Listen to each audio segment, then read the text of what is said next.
I'm the captain, and I'm going to start this documentary by making a few claims that I will back up with undeniable evidence. I've located lands that have been hidden from us. Multiple massive landmasses that are beyond our known world. Fully chartered, and I have the means to set sail in multiple vessels that I own once I've secured crews, including a second captain. Let me show you what no one else is capable of. If watched in full context, what I've got to show you will blow your mind repeatedly, including that the hidden lands that surround us are fully built out with old world architecture and infrastructure, just like how we see all around us. That the flat earth model is purposely incorrect and designed to deceive you. There is no ice wall, and I'll prove it. Everything you think you know about Tartaria is wrong. I figured out the entirety of the last great reset of humanity worldwide, and it only ended in 1860. Undeniably proven and fully explaining the mud flood aftermath. Australia and its natives are not what you think they are, and that our entire recent timeline has been fabricated.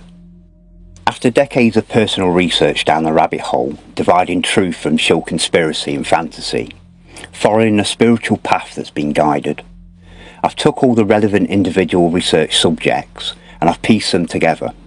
Not just put subjects side by side, but fuse them together. One topic only makes sense and fuse with the previous, all in context. But only by doing this can any of us see the bigger picture, knowledge combined. If a picture says 1,000 words, and our eyes can see 1,000 lies, see it to believe it. This documentary was not created to attempt to wake the soulless non-player characters that surround us. They're not programmed to acknowledge or question the world around them. This documentary is for you, the small amount of truly enlightened human beings in this world. Not to go all Morpheus on you, but you've felt it all of your life. Always been the odd one out. You've always known that something just isn't quite right about this place. You've followed your senses, your intuition, your heart, your common sense, and what your eyes tell you. I'll never tell anybody what to do or think. I can only guide you. But if you are truly enlightened, you're more than capable to think for yourself and resonate with the truth. And for that reason, as I move as quickly as I can from topic to topic to get my main points across and show you your reality, I'll show sufficient evidence to every single claim that I make along the way. Anyways, I've come here to chew bubblegum and kick ass, and I'm all out of bubblegum, so it's time to get your sunglasses on. I decided to severely shorten down this section of my already long and information-packed documentary, wasting 25 minutes of enlightened people's time adding unnecessary proofs of the shape of the lands beneath our feet and the heavens above. This is entry-level knowledge, the basics, but essential knowledge to comprehend your reality. If at this point you still think that Neil disgraced Tyson is an intelligent man and we live on a globe spinning at 1,000 miles per hour while spinning around the sun at 67,000 miles per hour, while the sun's spinning around the Milky Way at 447,000 miles per hour, while the Milky Way's spinning around some other pseudoscience that they can't even explain. A spinny globe with magical gravity, holding down bendy oceans while my pint of crack and rum goes unaffected. Never mind Great Lakes and Olympic-sized swimming pools.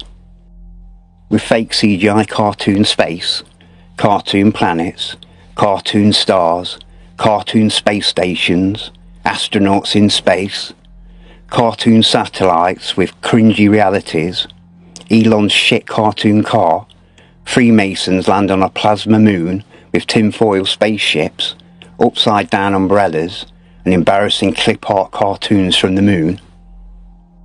If at this point during the awakening you still believe all that, either go see the man that's enlightened the most souls in this world, Mr. Eric DeBay, and come back to this presentation once you've got your big boy pants on, or go back to watching funny cat videos, jacking off to midget porn, and discussing 9/11 for another couple of decades. I don't care either way. When it comes to old world architecture, it's evident that these amazing structures were not built by our recent ancestors in our fabricated timeline. Once I'd put together the past world resets, which I'll explain in detail, I was able to distinguish 4 main different timelines of architecture, all separated by one or more worldwide catastrophic events of destruction. I generalise these 4 timelines as the ancient architecture, massive structures made from solid stone, oversized in every way, some severely weathered, eroded, melted, and even destroyed beyond recognition. The second timeline structures, which I'll refer to as old world architecture, and that's practically everything the AI narrative wrote being founded in the 1900s, during a time frame that I'll prove only had 10% or less of the previous world's population, the events that buried this world in mud. The third timeline of architecture won't make any sense until I've explained the past reset, but this is everything that was built by the civilization pre-reset. And again, I will prove to you that the previous timeline civilization did not build the ancient or old world architecture, which are all these rounded type castles, battlement shapes along the tops, mostly battle damaged or falling apart. But don't get these mixed up with the more impressive old world castle type structures, or the ancient star forts that are all over the world. The less skilled pre-reset timeline peoples made much more primitive timber-framed houses, higgledy-piggledy wonky walls, solid, thick-walled, highly thermal, thatched roofs. Like their predecessors, they also built a lot of red brick houses. Not quite as impressive as the old world's timelines buildings, but still very nice solidly built structures. And all of the terrace type houses. And the fourth timeline of architecture is our timeline, which is everything from about 1860 onwards. Ugly, boring, lifeless box skyscrapers, box apartments, box houses, made with temporary, flimsy, cheap materials or steel and glass. Proving that the mainstream narrative has been falsified is easy in supposedly new countries like America, Canada and Australia. Countries that shouldn't have ancient and old world buildings, but they all do. This channel is called My Lunch Break. This channel is dedicated to proving architectural lies and that the AI has written our narrative of history. We are told that the USA begins in 1776. Immediately after, 16 years later, we have the stock market open up. And as we have talked about before, and this is where evolution, for whatever reason, finally starts to work for once. And the whole world supposedly becomes so intelligent and starts creating flying crafts and engines and phones, trains, TVs, and the rest of it. This is absolutely insane to believe. Then we have Australia that comes into the picture in 1901. The main issue that we have here is that we have the construction from the past civilization that is sitting here staring at us right in our faces. Buildings that we do not recreate today in 2023. Cities such as Budapest that have a coffee shop, a parliament building, and chocolate museums that look straight out of the movies. We have identified nearly 100 fire stories to this point, where buildings that are said to be built in the 1800s that clearly are from the old world are completely destroyed due to a fire, even though they're mostly made of stone, which is not flammable. This is the beginning of waking up the masses, understanding this massive historical lie, understanding that there was a previous civilization right before us that is no longer here. Where they went or what even took place that removed them from this place is what we want to know. They left all of their structures here for us to see. In my opinion, they left all of their technology, and the individuals who are supposedly so smart and evolution just hit them square in the face never created these things. Henry Ford, Thomas Edison, and on and on. Through my first 37 episodes, you will find hundreds of issues with the narrative, and we're just getting started. They were able to construct the St. Mark's Basilica in 4 years, from 828 to 832, but didn't have a light bulb? Give me a break. They built the inside with candlelight. Oh, and don't forget that it lasts forever. Unlike anything that we build today, even though this was in a time period before they even knew how to make paper. It really is incredible that once you get it, you don't go back to not getting it. You can see it all very clearly in nearly every town in the world. This past civilization had much more technology that we have not been given back yet. we have been given the car back, the train, the plane, the TV and cell phones, the light bulb and computers, internet and power tools. All major movies have been recreated. They know what we like. Refrigerators, cameras, GPS, video games, all of this in the last 300 years. In my opinion, like I've said, they have had all of this technology, and this includes AI. I'm starting to find the same narrative too many times, all over the world. I am now leaning towards an AI that most likely created all of these insane, ridiculous narratives. For every one of these buildings, the repetition of the plots and the repetition of characters gives it all away. How long has AI, or more specifically this Chat GPT stuff, really been around? Do you think this is the first time? I definitely do not. Many of these old world buildings were built in a similar style cosmetically to the ancients, and the builders clearly had a high level of knowledge and technology to create these masterpieces. But all of these structures from this second civilization and timeline are fakes in comparison cosmetically. Other than the obvious old world structures made with red brick, when it comes to these stone looking buildings, all of these are actually built with red brick. Now there's good reason for this, and I'll get onto it later, but as you can see with any damaged old world structure, they're only lined externally and internally with either thin stone tiles made to look like solid cut stone, or they use a poured type geopolymer render. Kinda like a superior type of cement that gets harder with time.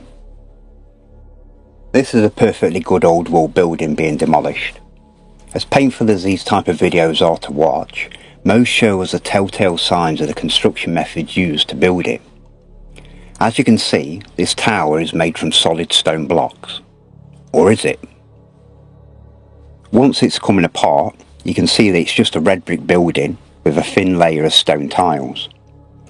Areas like the attic space, they wouldn't have bothered lining the internal with stone, as no one would have seen it. If you hadn't realised this before, you'll notice it all the time now looking at old world buildings. And I'm not dismissing how amazing these buildings are. Their built-in technology is beyond anything in modern times. Which takes us on to the next piece of the puzzle, commonly known as Antiquitech.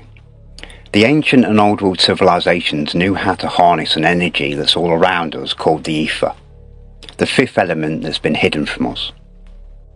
And the carbon-14 and iron oxide compound of the red bricks used to construct these old world buildings would act like a giant antenna and even hold charge. In 1887, the Michelson-Morley experiment attempted to prove their theory of the existence of the ether. Unfortunately, they never did due to their primitive technology of the time. Nearly 100 years later, in 1986, the US Air Force repeated their experiment and proven scientifically that the field of the ether existed. The results were published in a scientific journal called Nature in August 1986, headlined Special Relativity, Nature, Volume 322, page 590. There's no money in it for the cult with free, clean, sustainable energy for the world, so now they just deny the ether's existence. These are not religious symbols. When the cult created their religions to control and divide, they merely adopted these symbols as they were all over the buildings that were delegated as their houses of worship. You'll notice all original Antiquitech had these copper balls and antennas in the shape of the relevant symbols. This is the old world symbol for the ether. A symbol for the ether collecting ether. This is the old world symbol for Mercury. These copper balls had mercury inside. Only small amounts were needed, but with a simple magnet combined with a power source like the ether, this vortex would create its own magnetic field.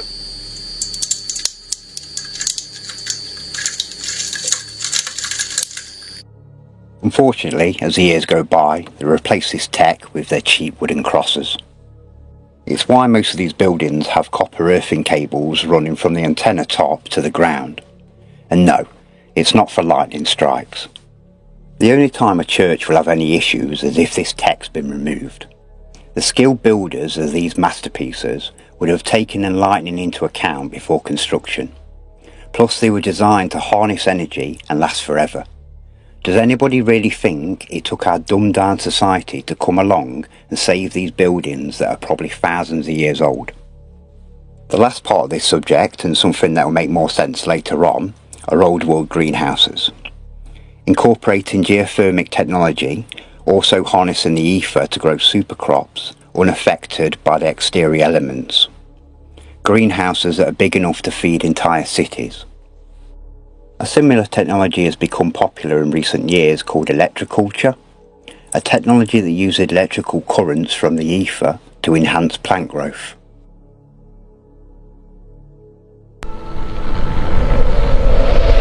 The film you're about to see has no characters.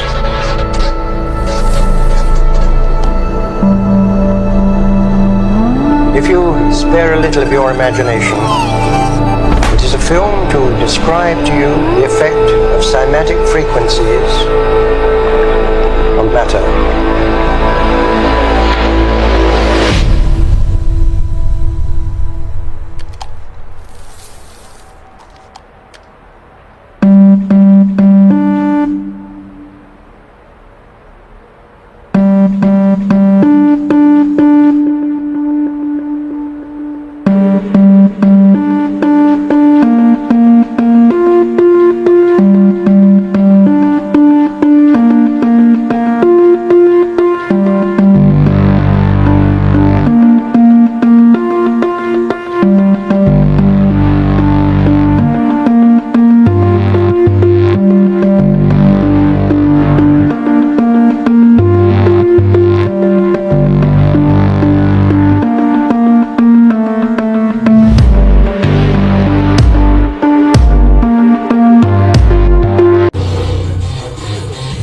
Watch the glass.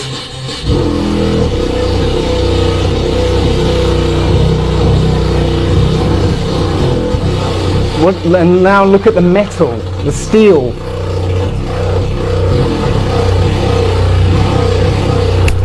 Just that's incredible, isn't it?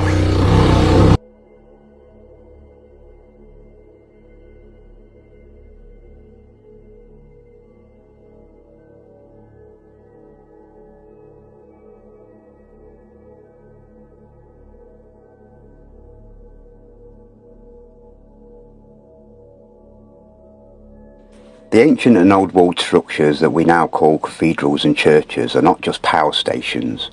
They were like the old world hospitals and GPs, giving out healing frequencies. By applying the same techniques and cymatics and testing the frequency of the church bells chiming, they create the same patterns as the magnificent rose windows you'll see all around the structure itself.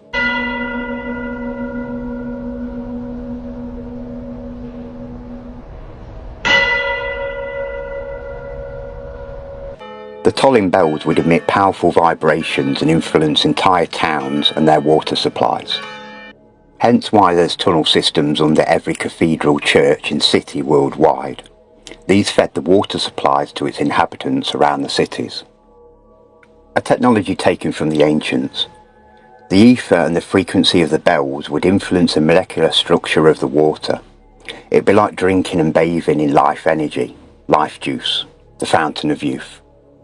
These glass-stained windows were not just for decoration, they're technology. The glass would harness the sun and moon's electro-radiation through the geometric pattern of the window, and the light on the inside takes the form of that frequency. Each frequency contains its own geometric pattern. By shining a light through a geometric pattern, it has healing on the human body and soul. It regenerates while vibrating at that same frequency. These structures also contain the most powerful sound instrument ever created, the brass organ and pipes.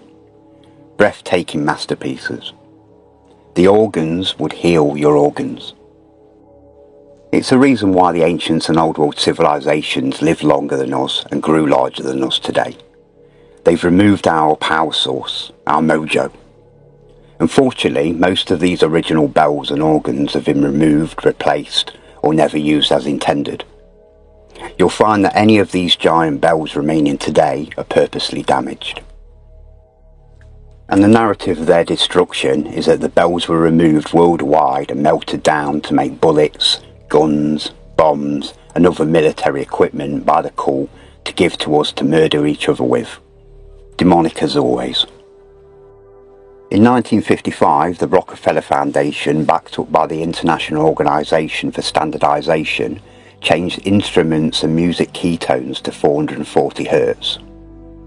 A dissident, conscious, suppressing, negative, unharmonious, destructive, messy and harmful tone of frequency and vibration.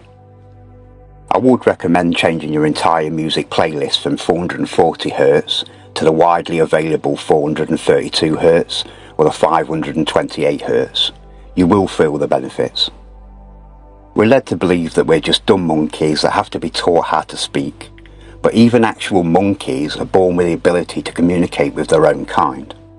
But dumb humans, we have to be taught to speak, read, write, do spellings and spell casting, with the cult's word magic and their backwards pig Latin languages that we all talk. But like always, in reality, the supreme beings do not need to be taught how to communicate. It's why they gave us all these separate languages and demonic religions, so we can't communicate with each other. So we can hate each other, kill each other, divide and conquer. The best research I've seen on the subject was from Mr. Dave Murphy, on a documentary of his called The Language of Creation. Dave connected an ancient dead language that he referred to as Paleo-Hebrew, the original language, the language of God, and likely the language of the ancients. And I can hear a lot of you saying, Captain, did you just say Hebrew? Are you one of them? No, Paleo-Hebrew has nothing to do with Hebrew or Jews.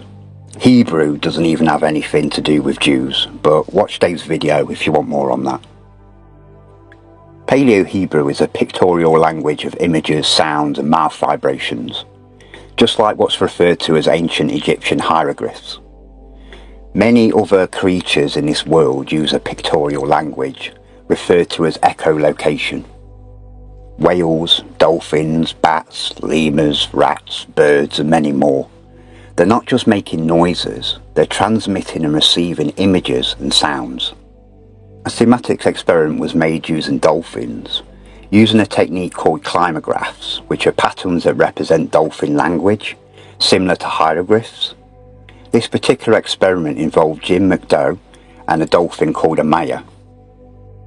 Jim entered the tank with a Maya and allowed it to do a clickety-click thing, recorded the feedback frequency, and through the climagraphs, this is the image that they got back.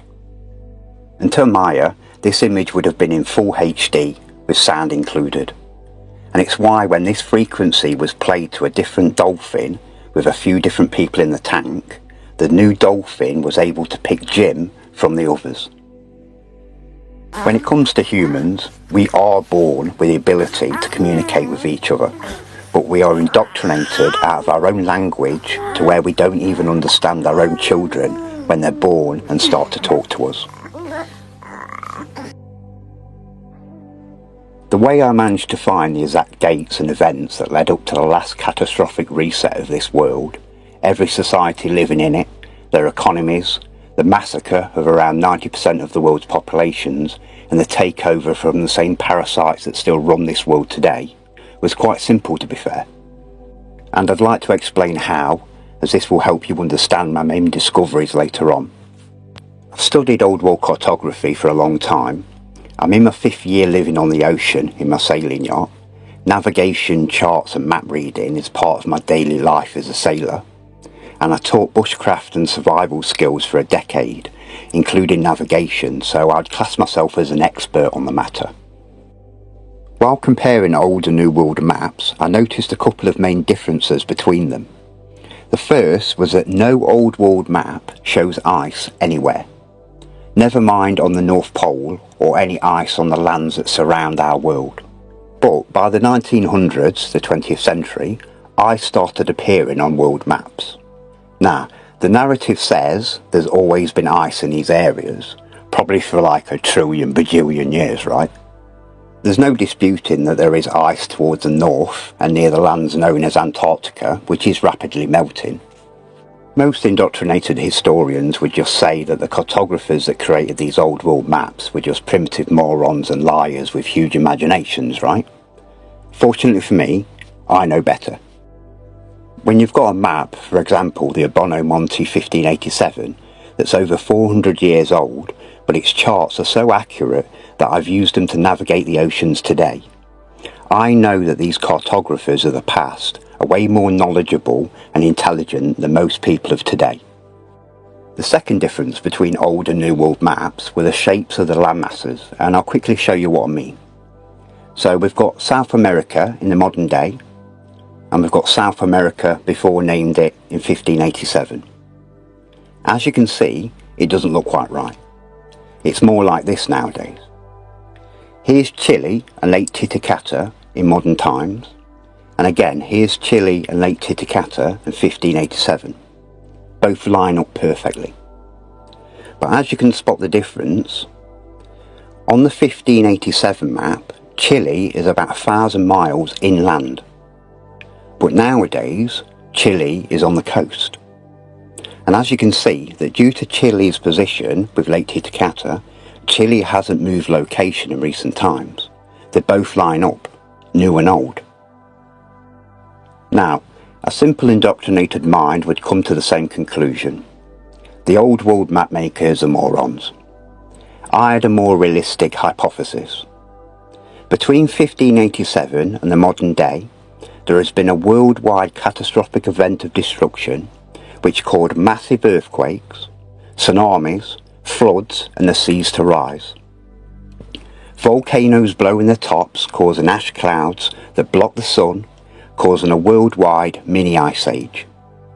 A mass depopulation event where the powers that be took the opportunity for a worldwide takeover and removal of our true timeline of history. And I know what you're thinking, Captain, have you been drinking seawater again?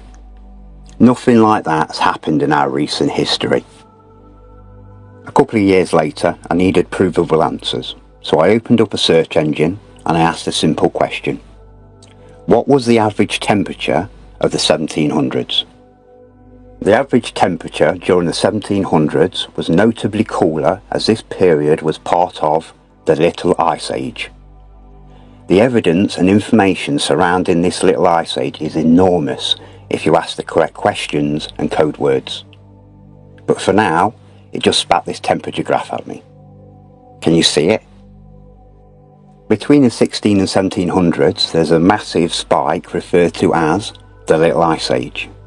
Now, don't be fooled by their spelling, their spellcasting. There was nothing little about this Ice Age.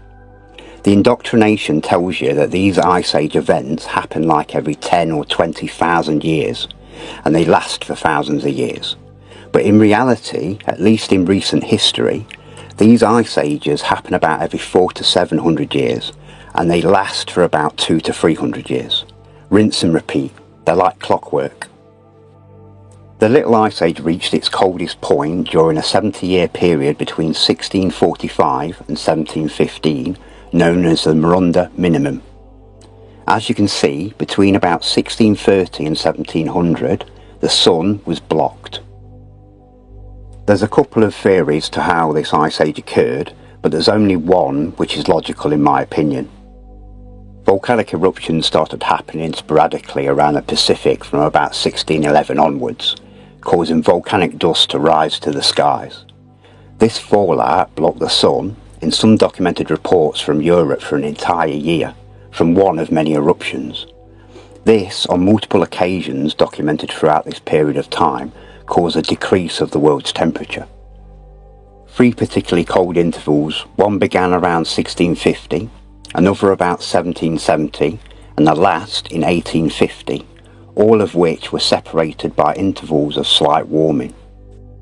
Massive magnitude earthquakes throughout this time period caused ginormous tsunamis worldwide, added with the extreme weather, high winds and torrential rainfall, added with freezing temperatures, this alone killed hundreds of millions.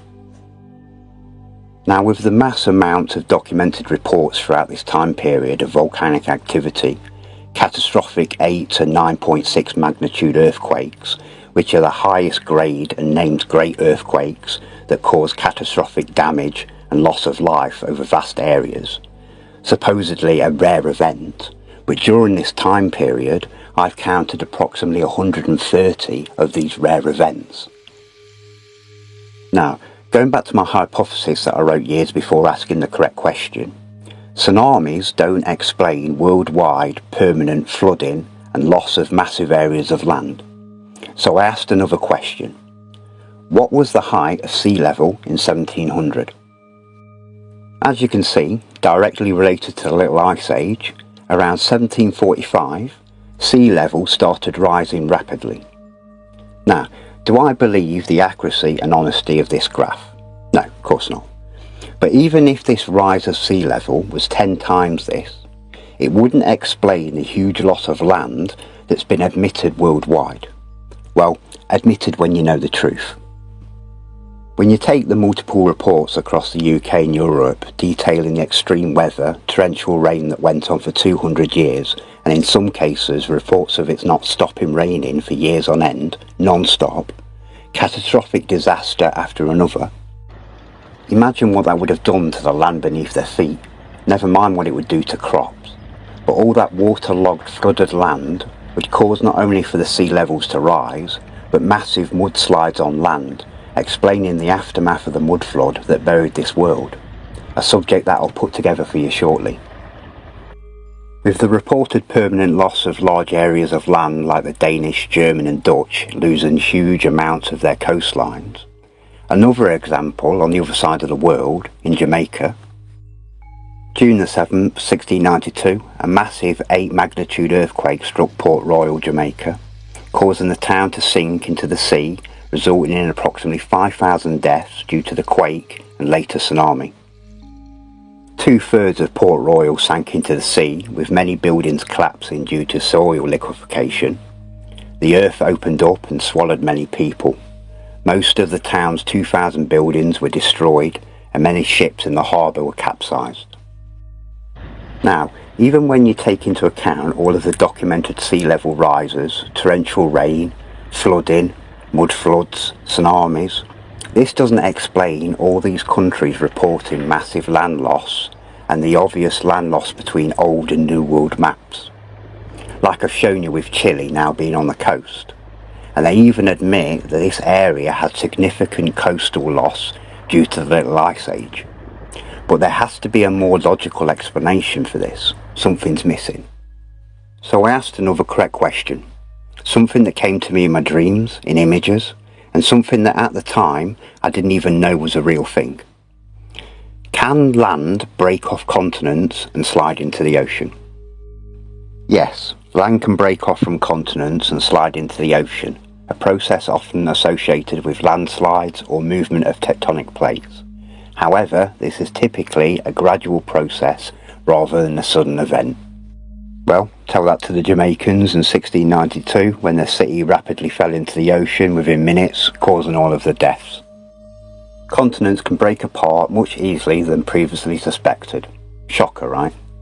These findings explain the origins of flat-lying zones, hilarious, of weakness known as the detachment faults developed at depths of 10 to 15 kilometers which were not previously understood.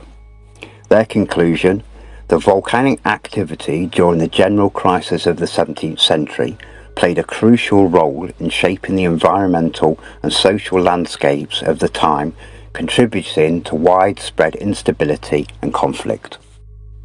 Now, before I show you some of the absolute sickening, stomach-churning atrocities of the direct results of this Little Ice Age, researching this massacre as extensively as I did made me physically ill for a week afterwards. It was that bad. But before that, I have to explain this last part about the Little Ice Age before the AI bot shills attempt to dismiss any of the facts and truths that I'm telling you.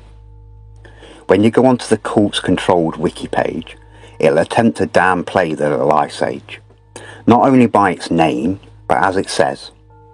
The Little Ice Age was a period of regional cooling, particularly pronounced in the North Atlantic region. It was not a true ice age of global extent. What they're saying here is that this was not a worldwide weather event and didn't cause ice to form towards the north or south. But as always, all the evidence is on the contrary. Even the indoctrinated historians refuse this narrative. He, of course, rubbishes the Little Ice Age as episodic, minor, and, quote, largely independent regional climate changes rather than a globally synchronous increased glaciation, end quote. But if glaciers began advancing rapidly in the 14th century around the world and then retreated rapidly starting in the 19th and into the 20th century, it takes a special kind of determination to call it a regional blip. And that sort of resistance to the concept of the Little Ice Age is exactly the kind of denialism we're talking about here. And there's dozens of scientific literature published proving that this was a worldwide weather event and did freeze our, at the time, unfrozen landmasses. Erica J. Hardy's study in the South Pacific with a 420-year history of isotope ratios, measured in samples taken from Australia's Great Barrier Reef. The results of Hendy's extensive study showed that salinity was higher in the mid-1500s through to the middle of the 19th, rather than in the 20th century. This proved that these southern regions' temperature was considerably lower during the time of the Little Ice Age. To have full access in the true horrors and direct consequences of the recent Ice Age, you have to type in a second and secret code name. The General Crisis of Humanity, or the General Crisis of 1700. And again, don't be fooled by its mediocre title. Now, this is not me connecting the Little Ice Age with the General Crisis of Humanity. This is a narrative connecting them, and this time it's not fooling you. It does not want you having this knowledge. These poor souls inherited this world from the ancients and old world civilizations just as we did, and just like your children's children will inherit what's left once our reset is complete. Impact of the Little Ice Age. The Little Ice Age not only caused agricultural failures, but also contributed to a broader social transformation. The stresses of climate change accelerated shifts towards more modern economic systems as traditional feudal structures began to break down under the pressures of the crisis. The general crisis of the 17th century included widespread famine due to failed harvests, particularly exacerbated by the Little Ice Age, which caused severe weather conditions and agricultural shortfalls. This led to significant population declines and social upheaval across various regions, including China and Europe. Unusual cold and lack of rainfall in the summer seasons. Wars and revolutions disrupted over agricultural production. Heavy taxation, difficult to sustain their livelihoods. Many regions experienced significant population losses due to starvation, disease, malnutrition-related illnesses, including the Black Death, which the conditions of the Ice Age only fueled. Food shortages led to revolts and increased crime as desperate populations sought resources. In Paris, France, during the civil strife of 1648 to 1653, there was a succession of 7 years of very heavy rainfall. The population loss there was 1/3 during the summer of 1649. Villages in Paris lost 1/4 of their inhabitants. Nobody could cope with such misery. That's 1/3 of the population of cities like Paris dead after 1 year of famine.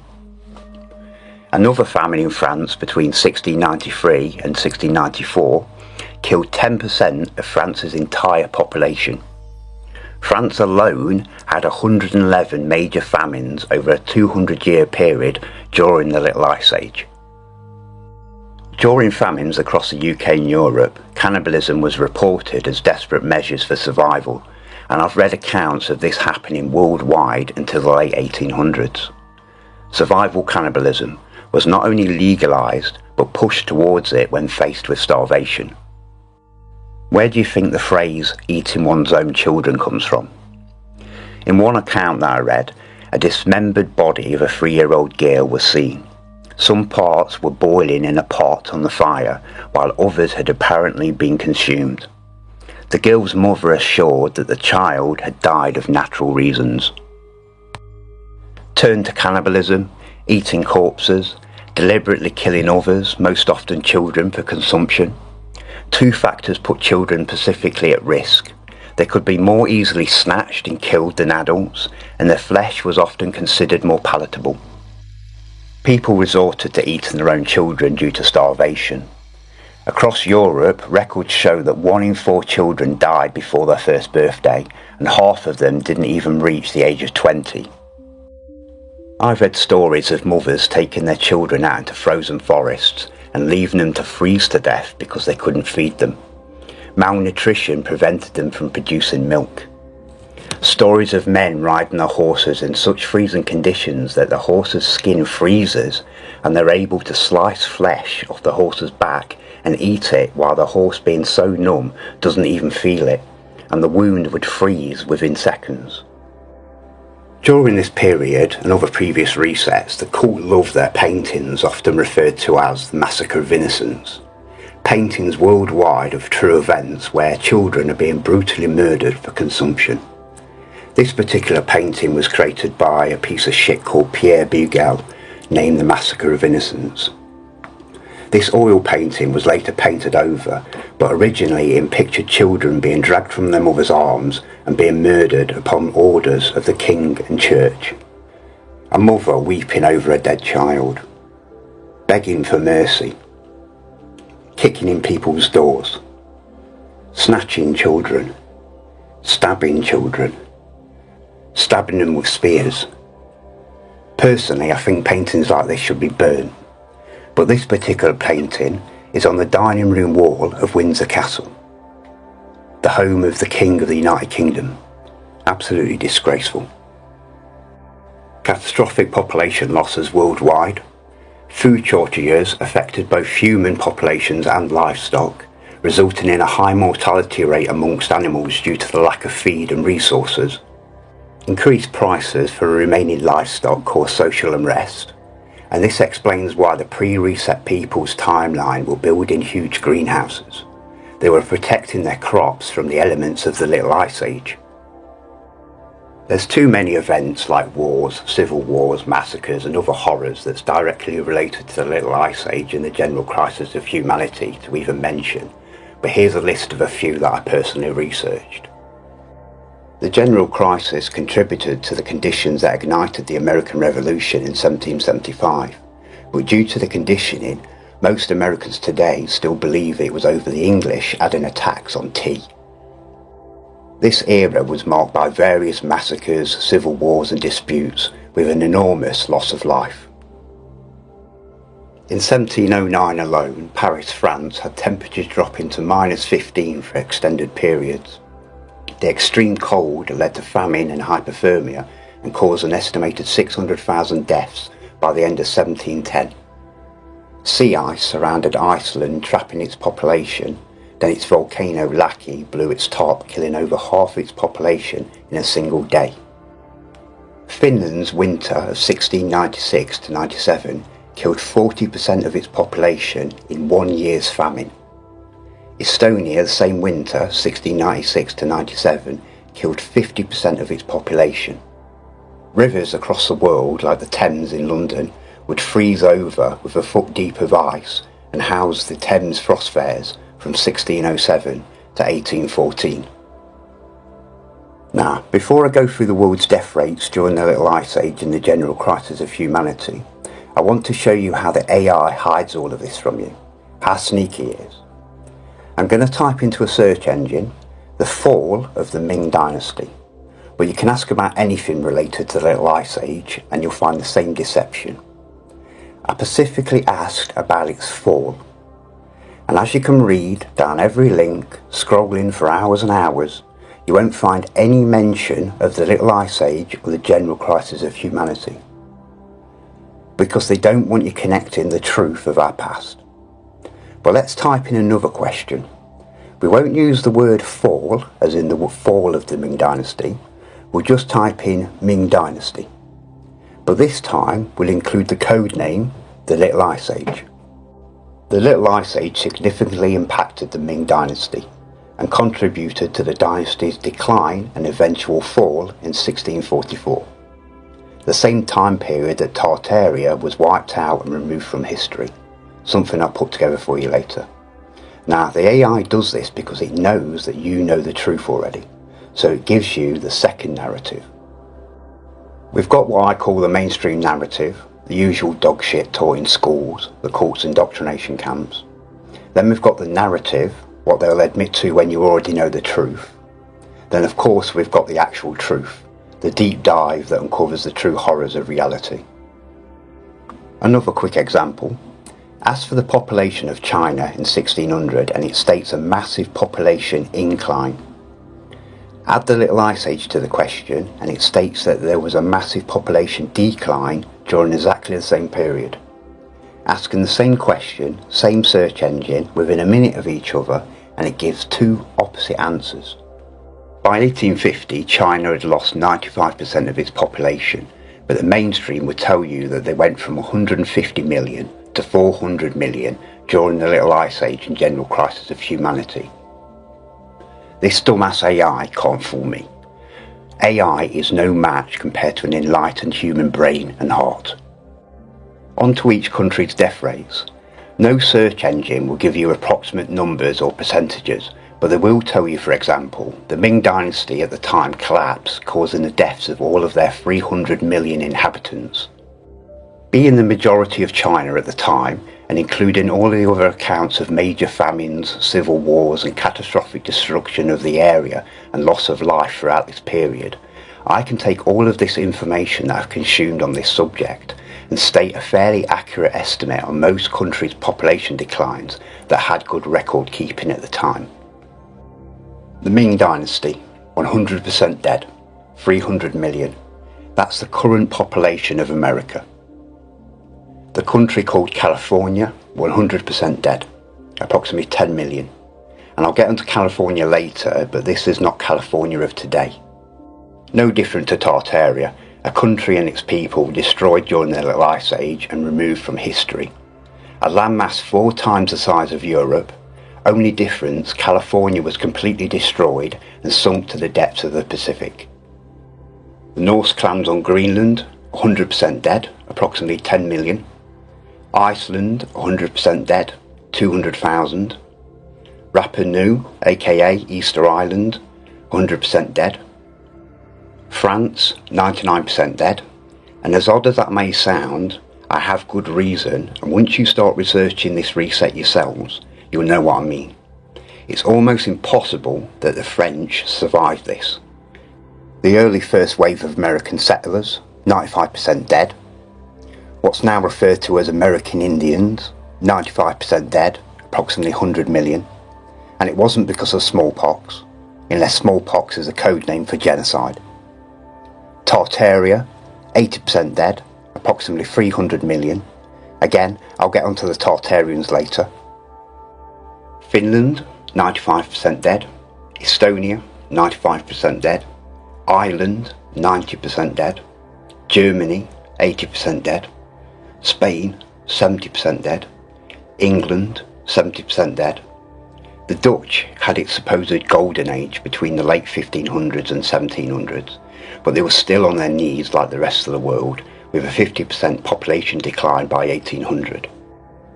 The only country that actually had a population increase, and I actually mean that only one, guess which? And no, it's not India, even though our brothers and sisters over there are at it like rabbits. It's actually Scotland.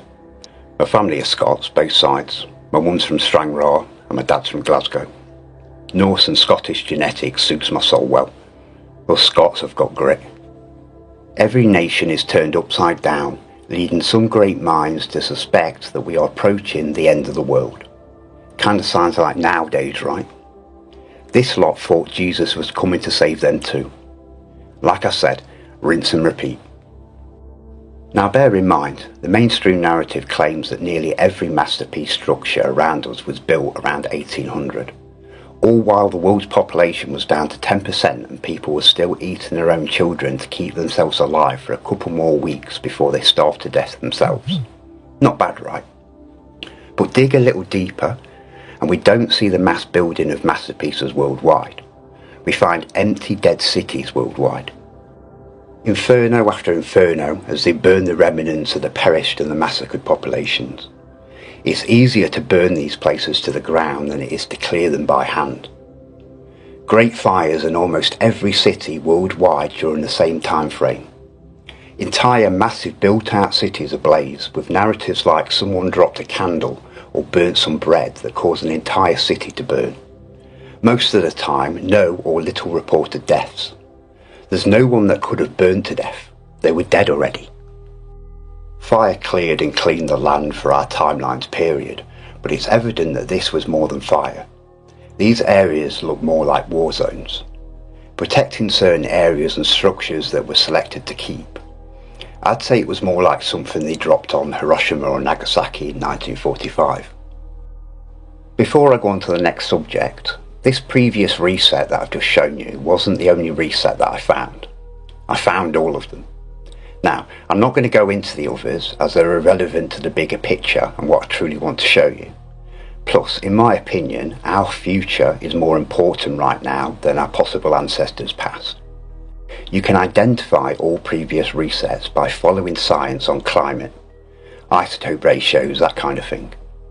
They always coincide with catastrophic events and reported massacres and mass death events throughout history records. The truth is always hidden in plain sight. You've just got to piece it together. As the world emerged out of its ice age in the mid to late 19th century, the survivors were met with the remnants of the old world and the new world that they inherited. Disaster had reshapen and decimated the landscape around them and buried it deep in hardened mud, debris and the remains of the masses that had perished. These survivors were fully aware of the events that had passed. Stories were passed down and even put into early films of the times, like the 1944's Meet Me at St. Louis, set during the 1904 World's Fair. You spoil your dinner. Papa, we saw the Galveston flood. Big waves came up and flooded the whole city. And when the water went back, it was all muddy and horrible, full of dead bodies. As hard as the court have tried to completely remove these undeniable events of our recent past, the evidence speaks for itself. I've purposely taken photos from all over the world, from China, Russia, the UK, all over Europe, India, Africa, Egypt, America, Australia, and many other locations across this realm. This was worldwide and caused by the direct results of the Little Ice Age, and digging out all of this dirt must have been back-breaking work for that generation. I like this photo, it speaks 1,000 words. These two geezers over here. This bloke on the left, he's got charisma. This guy loves his job, he's a professional digger, a happy man in his work. Where this guy, you can just tell he just hates his job, slumped over, probably wanted to be like a ballet dancer or something, not a happy man. But luckily for him, trains were invented. They just had to locate and dig up all the buried train tracks, as places like America already had an entire rail network pre-reset. Clear all the bridges, build all the bridges, tunnel through entire mountains, and find themselves a few working trains. Now trains have been invented, again, they could start loading all that dirt at a lot faster speed. And over the years, our early timelines people started reverse engineering the pre-reset timelines tech, like steam engines and airships. Most mistake this type of technology as ancient or old world tech. This technology was created by our pre-reset timelines people between 1250 and 1650. It had nothing to do with the peoples that built structures like these, and I'll undeniably prove this later on. The connection between the Little Ice Age, weather events and mud floods. The Little Ice Age was characterised by prolonged periods of heavy rainfall which saturated the ground. This saturation made it more likely for mud floods to occur, especially in areas with steep terrain or loose soil, that could inundate nearby structures. Historical accounts from the Little Ice Age documented instances of flooding and mudslides that affected communities. These records often described the destruction of homes and public buildings, indicating that many structures were lost or severely damaged during this period. These are old world houses. As you can see, mud flooded. As always, when the land around these structures was excavated, the original ground floor level was unearthed. And as you can see, This wasn't the structure's basement, the cellar. This original ground floor level had windows and doors. Glazed windows facing dirt. Makes no sense, right? And like every old world structure, this stone looking building is just a red brick building with a geopolymer rendering to look like stone.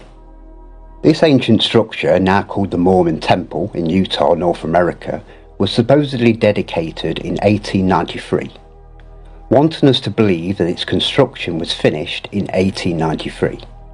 But as you can see with all ancient and old world structures around the world, this building is severely mud flooded, and always has been since the start of our timeline. This structure has been excavated twice during our timeline. First in the 1970s, the dotted line shows our timeline's ground level, and the original arched doorway to the original ground level floor, and showing the full height of the mud flooded windows. This structure was buried by approximately 15 foot of mud. The majority of the mud floods happened between the time of 1600 to 1750. Supposedly, this structure wasn't constructed until 1893. So that means one of two options. This building was mud flooded 200 to 300 years before it was constructed, or this building was here pre-mud flood. In reality, this structure isn't 132 years old. This is an ancient building and is at least 2,000 years old. During this next period of time, all we get are empty cities, built out, immaculate, but clearly old structures and infrastructure all over the world, including countries like America, Canada and Australia. During a timeline where the narrative says all of these mud-flooded buildings were being built, all we ever find of their supposed construction are photos of primitive wooden scaffolds surrounding palaces that shouldn't exist, being painted by teams of painters. I've even managed to find out what it says on this painter's hat. Then all of a sudden, boom, filled out cities.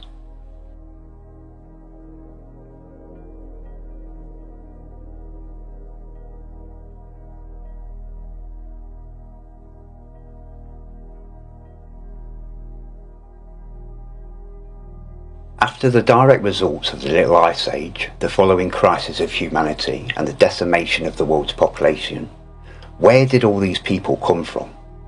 Now, the narrative will say it was just down to the immigration and migration of the British and Europeans.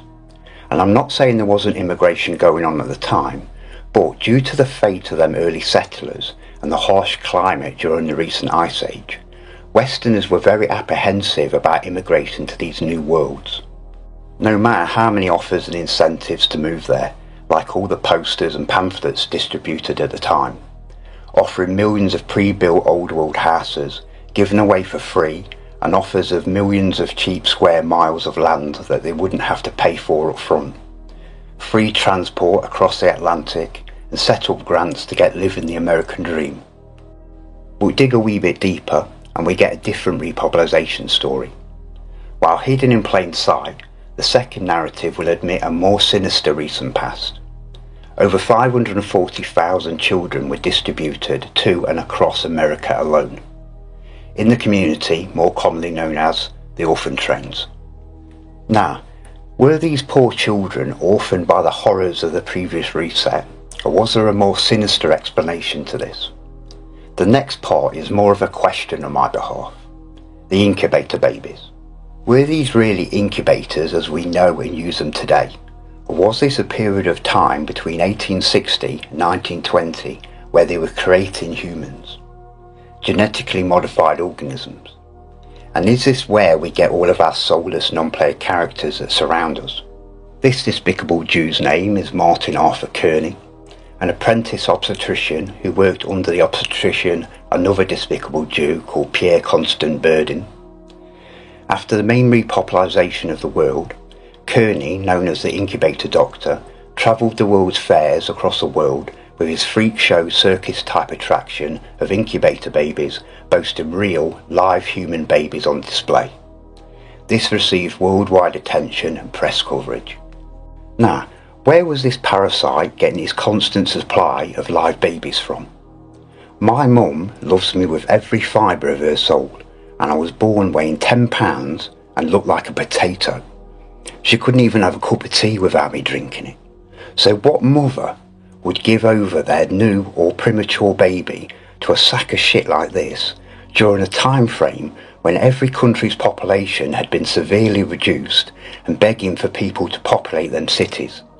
Were these mothers selling their unwanted babies, or were these babies motherless and being created unnaturally? Another topic on this subject, known as the asylums, hundreds if not thousands of these old world buildings were dedicated to being so-called asylums, running between the 17 and the 1800s. The narrative may say that these were lunatic asylums, but do you actually think the hardy, tough survivors of this time, after everything they've been through during the past reset, would care enough about people with mental disorders and supposedly build thousands of stone palaces to help the supposed mentally ill? Bear in mind, these aren't the snowflakes that surround us today. These survivors had grit. The narrative will tell us that these lunatic asylums were more about containing the patients like prisoners rather than treating them. That these prisoners were abused, tortured and raped. So why supposedly build, more like dedicate, these massive amazing palaces to just use them as a prison and abuse the inmates? It makes no sense, right? These were clearly not lunatic asylums, nor were they built in their AI-faked history timeline. All of these structures are wood flooded. Every single supposed asylum that I've looked at. These asylums were either a temporary housing for people immigrating to places like America, possibly housing for children coming in, or even possibly breeding facilities. Of the most bizarre and disturbing topics of this repopulation subject are the mass amounts of symbolic posters and postcards implicating growing and selling babies during the 1890s and 1920s. These are not cute vintage art. France has hundreds of great examples of these, but as you can see, they were posted all over the world, including America. You'll see the word à vendre, and this means for sale. As this one says on the back, dated 1907, sent to the US. Dear L, don't you think they are very pretty on the other side? If so, hurry up and order one before they get sold. Love from Agi. This one actually has the children's names written on the individual toddlers. And if we look on the back, the same handwriting. It doesn't sound like a joke, does it? Children were being sold worldwide. And you might think, why would you advertise them like this? Would you rather choose your GMO baby by this picture or something more realistic? A part of our recent history that the mainstream narrative doesn't want you knowing about, as the chances are you may be a descendant of one of these GMO non-player characters. In the 1900s, my dad was an incubator baby in Coney Island. He was on display. They had just invented the incubator. He was. You could literally tell me anything, I'd believe. No, it's true. Yeah. Ask yourself, what was your great-grandparents' names? Or their parents' names? Probably blank, right? These now called catacombs are under every ancient and old world cathedral and church worldwide. More well known in Paris, but the size of France's catacombs only validates the mass death there. All bones dated during the Little Ice Age. Coincidence, right? After the past reset, these remains were lined in old world tunnels originally built to feed the city's water supplies. Presented in a symbolic, demonic, disrespectful manner, most known catacombs, only small sections are permitted to the public, but they admit to them having hundreds of miles that are restricted. People actually pay to see the bones of the massacred ones. Rows of dead children, and they find this fascinating. Something I can only explain as trophies of the cult. And it won't be a coincidence that they're under every old world power station, nor why they surround these so-called churches with graves of rotting bodies of the dead. Graves that only date after the last reset. That's all I've got to say on this disgraceful subject. Because the cult's AI knows what I am and knows that I know the truth, it will communicate to me differently to how it would with most. When I ask, why did the cult do this to the people? Why does it reset them? Why does it lie to them? This is my answer.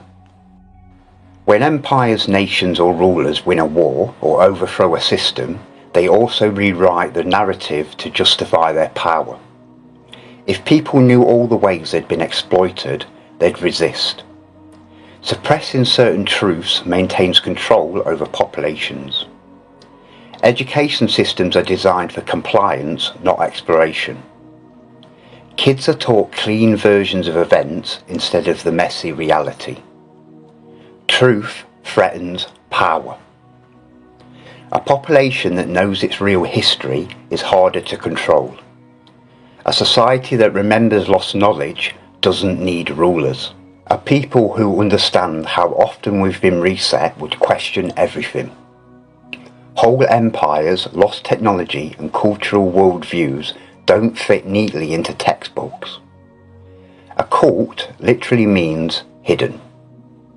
Ruling classes often kept deeper knowledge for themselves. Religion and politics, both the same thing, censored anything that threatens their authority, labelling it hearsay, superstition or conspiracy. Governments and media shape collective memory through propaganda, film, school and even monuments. By controlling what we remember, they influence how we behave. I think that answers my questions pretty well. Humanity did, could and would live in harmony and abundance without being governed. We wouldn't need to break the law, common law, natural law, the law of the land, that you won't bring harm or loss to another human being. That's all we need. That covers all crimes. But it doesn't stop the cult pushing their 70,000 statute legislations upon us, put in place to control and collect revenue from us to feed their own greed, destruction, genocides and even funding our own current Great Reset. A statute rule has the force of law upon consent of the governed. They poison our skies and air while blocking the sun and even blatantly admitting it, hurtling us into the next little ice age. And I've already shown you what happens after that. They poison our water supply. They poison our food. They poison our healthcare. Their AI orchestrates worldwide fake pandemics. And the docile, obedient non-player characters did as they were programmed to, attempted to police us, muffled voices through their face masks, while losing their tiny little minds and queuing up like cattle to the slaughterhouse.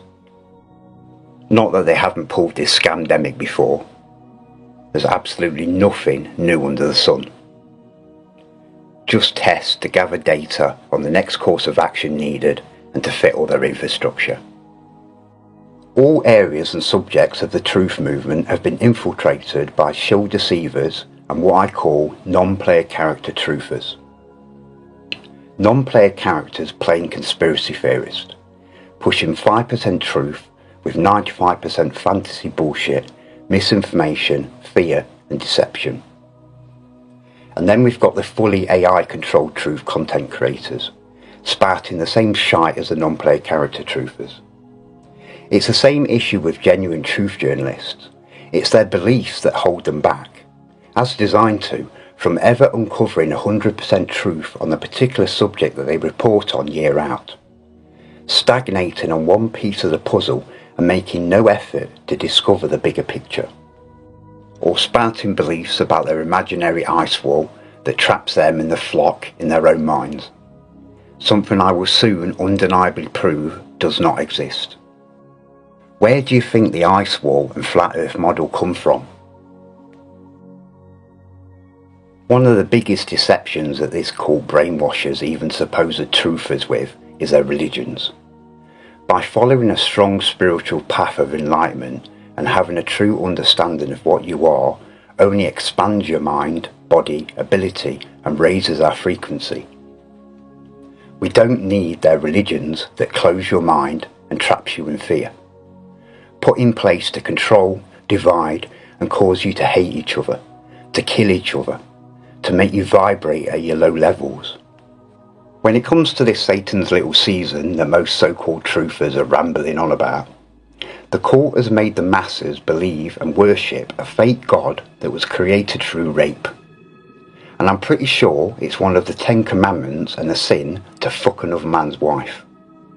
The backbone of the Christian cult is the 10 Commandments, something all Christians seem to bypass.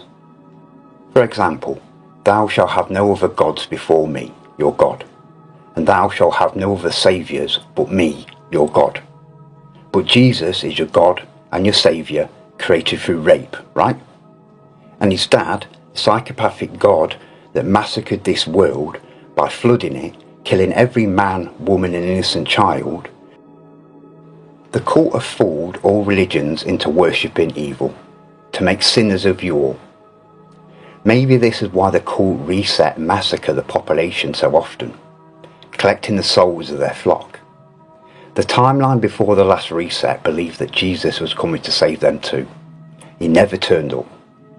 If the people are that gullible and unenlightened that they can't see this clear deception, then maybe it is for the best that they sell their souls to Jesus for so-called salvation. I believe in nothing unless I can prove it. That's why they're your beliefs, because you can't. If something is true, you can prove it. We in this world were created, but not by the cults made up false gods written by their dogshit AI. I want to make clear from the start that I have no intention on sailing to the lands recently referred to as Antarctica. But understanding the truth of Antarctica is vital to the understanding of the bigger picture. And this is not it. The flat earth model. Our supposed known world in the middle, a ring of ice referred to as the Antarctic ice wall that wraps around our world and imprisons your minds. The first atlas globe type map showing ice or an ice wall pops up around 1892 with the likes of the famous and heavily pushed Gleason's map. We now know that all the ice formed that we see rapidly melting today was caused by the Little Ice Age between 1600s and 1850. And later on I'll prove that nowadays Antarctica is the only remaining landmass that still remains partially frozen. The narrative of Antarctica obviously has deceptions, but in reality it's fairly close to its narrative in comparison to the purposely deceitful flat earth model. Soon after the end of the Little Ice Age, Freemason Admiral Byrd's expeditions were sent out to inspect the damage and find out what was left. A few years later, in 1961, the Antarctic Treaty was formed.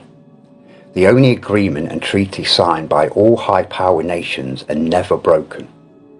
Now, most that have proclaimed that this treaty prevents the public from passing south of the 60 degrees south have been criticised.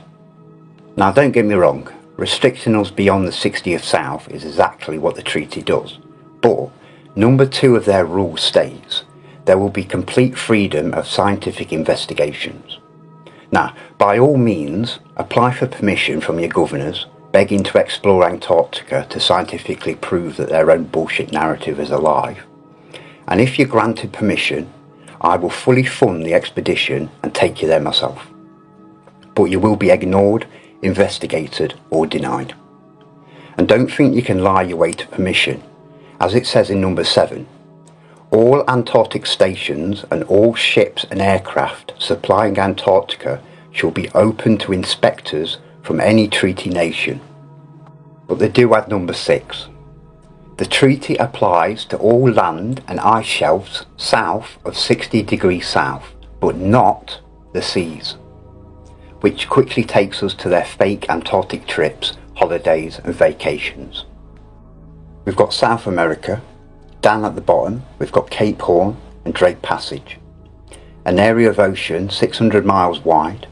This thin passage added with Cape Horn where the Atlantic and the Pacific Oceans clash, known amongst us sailors as the most treacherous area in the world, the worst area one would want to sail through, a true test of a sailor's skill and grit.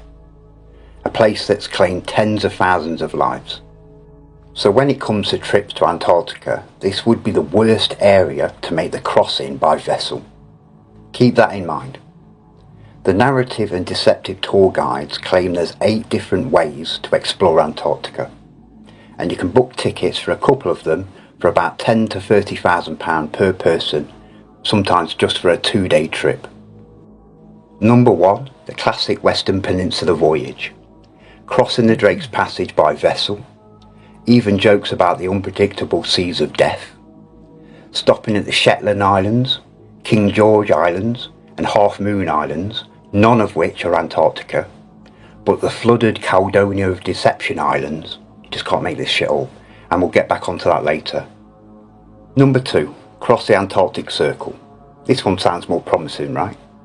Only a handful of souls have been further than 66 degrees south. Maybe they'll let you be the 6th, right? Crossing the Drake by vessel again. Most Antarctic cruisers don't actually cross the Antarctic Circle. Shocking, right? A couple of days on a boat around the Western Peninsula, looking from the vessel, of course. Potentially crossing the Antarctic Circle line, meaning you've not crossed it and you won't be. Number 3, Antarctica, South Georgia and the Falkland Islands. Crossing the Drake again. Neither the Falkland Islands or South Georgia Islands are Antarctica. Number 4, the Ross Sea from New Zealand.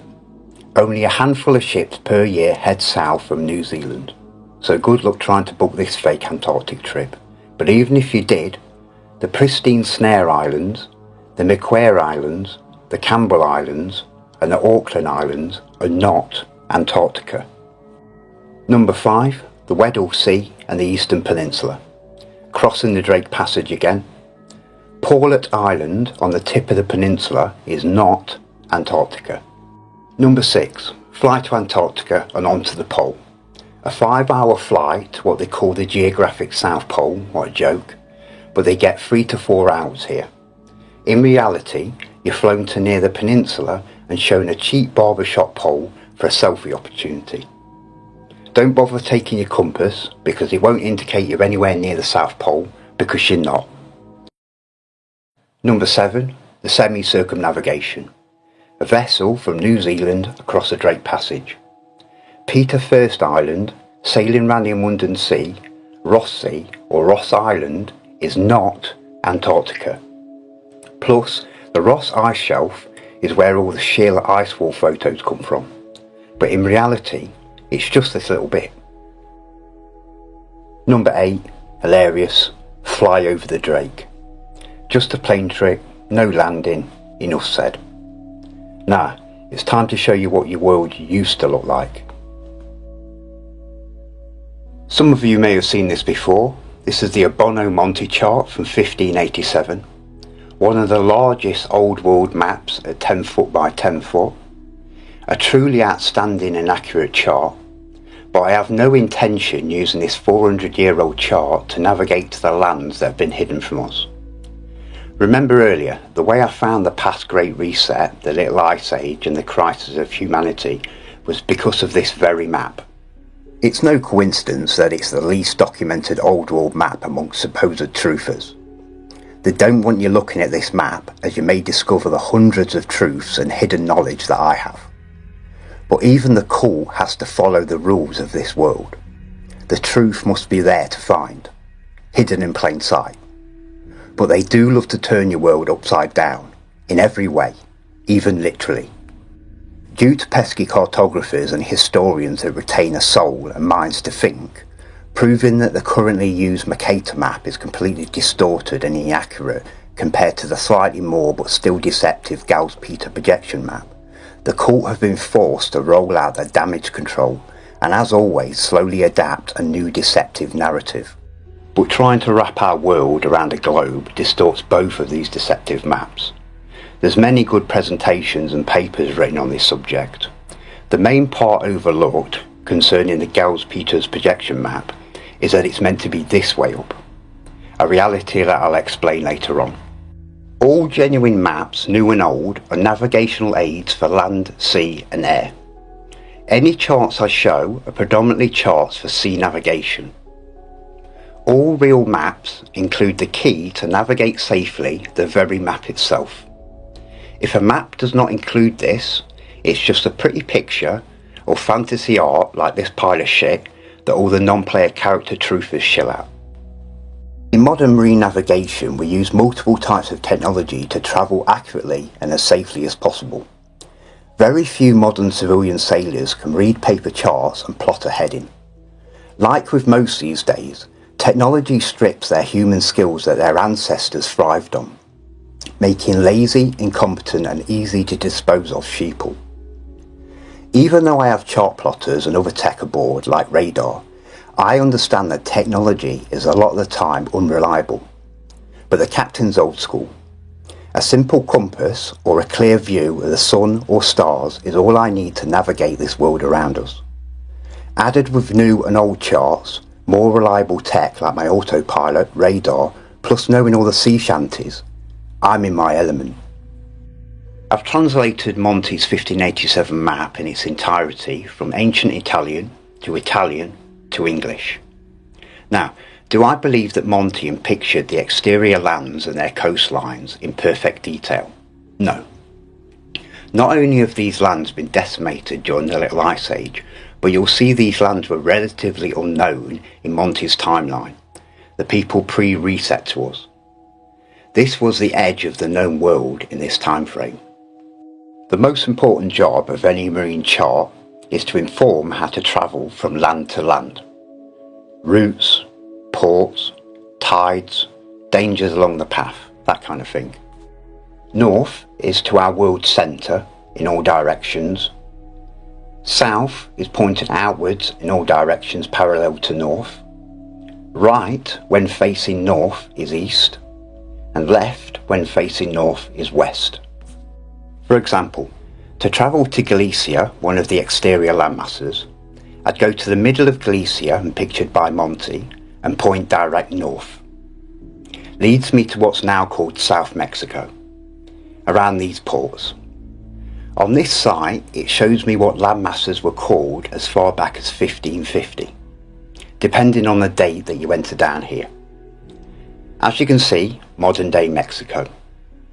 Change the date to Monty's time of 1587, there were 3 kingdoms, one being New Galicia. The only slight spelling difference due to the Monty being in ancient Italian and the other being in English. You would head south from mainland New Galicia to travel to Galicia, the continent, from any of the many ports that Monty pictured along New Galicia. By 1787, the Americas had been claimed, but New Galicia still remained. Plus, Rupert got his little bit as well. Between 1882 and 83, New Galicia was renamed Jalisco, and its history hidden and rewritten. But there's still loads of ancient and old world buildings still remaining in this area. Now, I can do this all the way around this map, and it lines up perfectly with the new one too. I want to give you a quick walk around on the inner lands as well as the outer, as this map's a key to understanding the bigger picture and answers hundreds of questions. We'll start in the middle. Other than the new chart that I'll be using to navigate out here, like all maps, they're presented upside down. So let's turn this G the correct way round. The North Pole, the Arctic, Hyperborea, Rupus nigra, Sumeru, the Garden of Eden. It's been called a lot of names over the years. My human ancestors called it Asgard. This G in the middle at 90 degrees, in cartography, this G basically means the destination. And even though we can't see what's under the destination marker, it's always the same in old world cartography. The Magnetic Mountain, Mount Meru, Black Rock, Mount Sinai, the Holy Mountain. Again, this mountain's got many names. And the reason why it looks so familiar, the cult have pushed this imagery on you all of your life, hidden in plain sight. The power source of us and this world.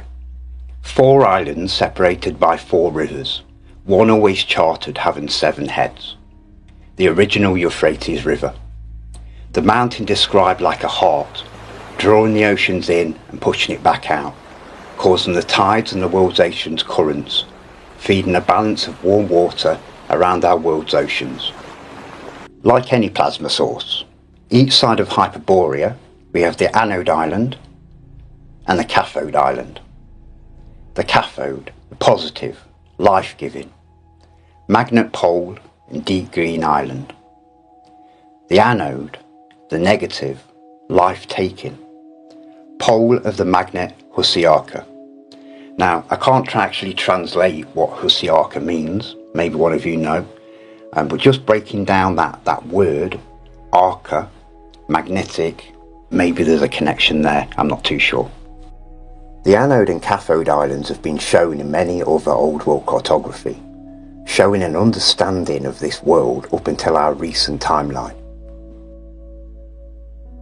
The ancients and old world civilizations knew all this and incorporated it into everything.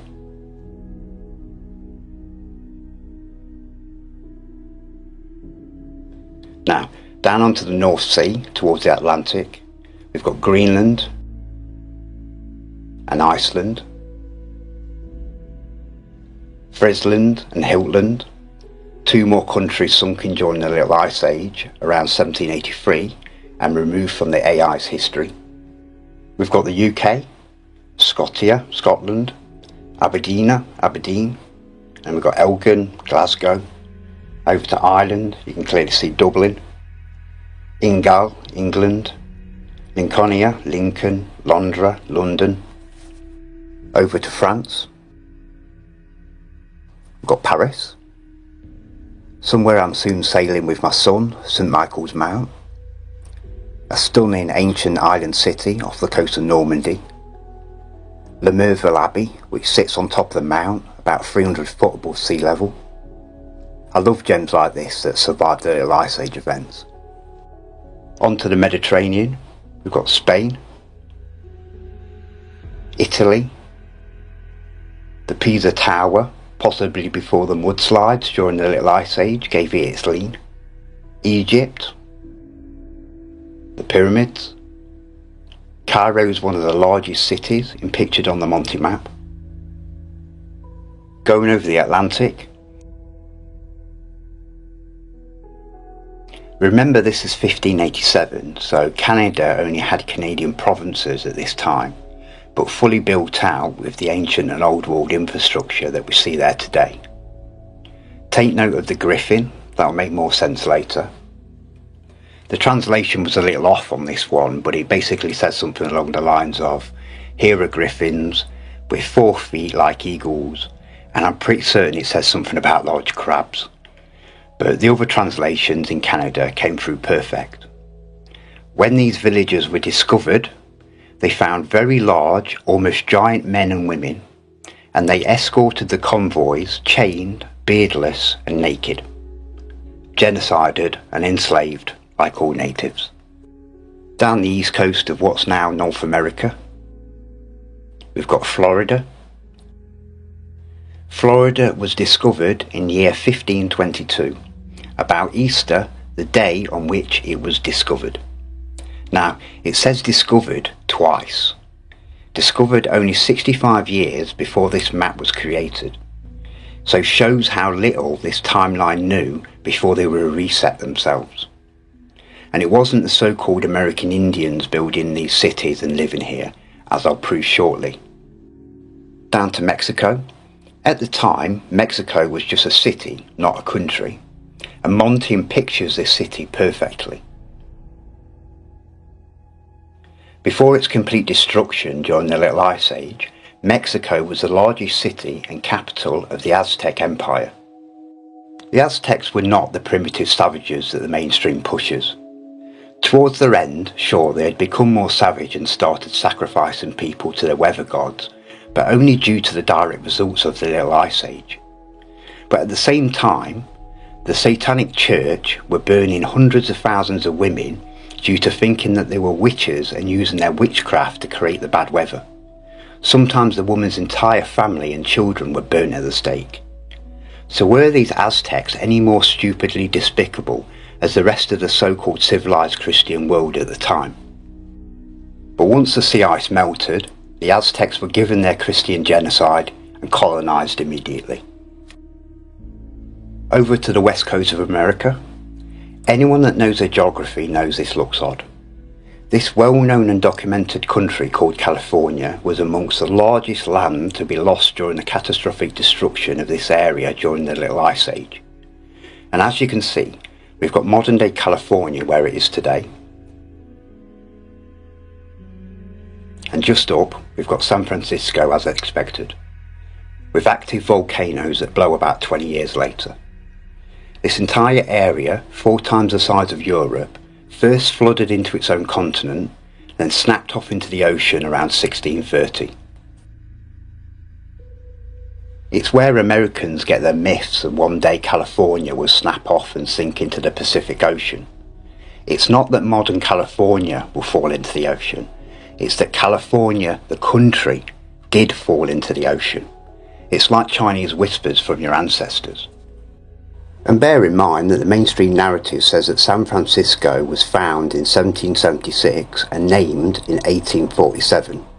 But here it is, in 1587, named San Francisco 300 years before the fake mainstream narrative supposedly even named it.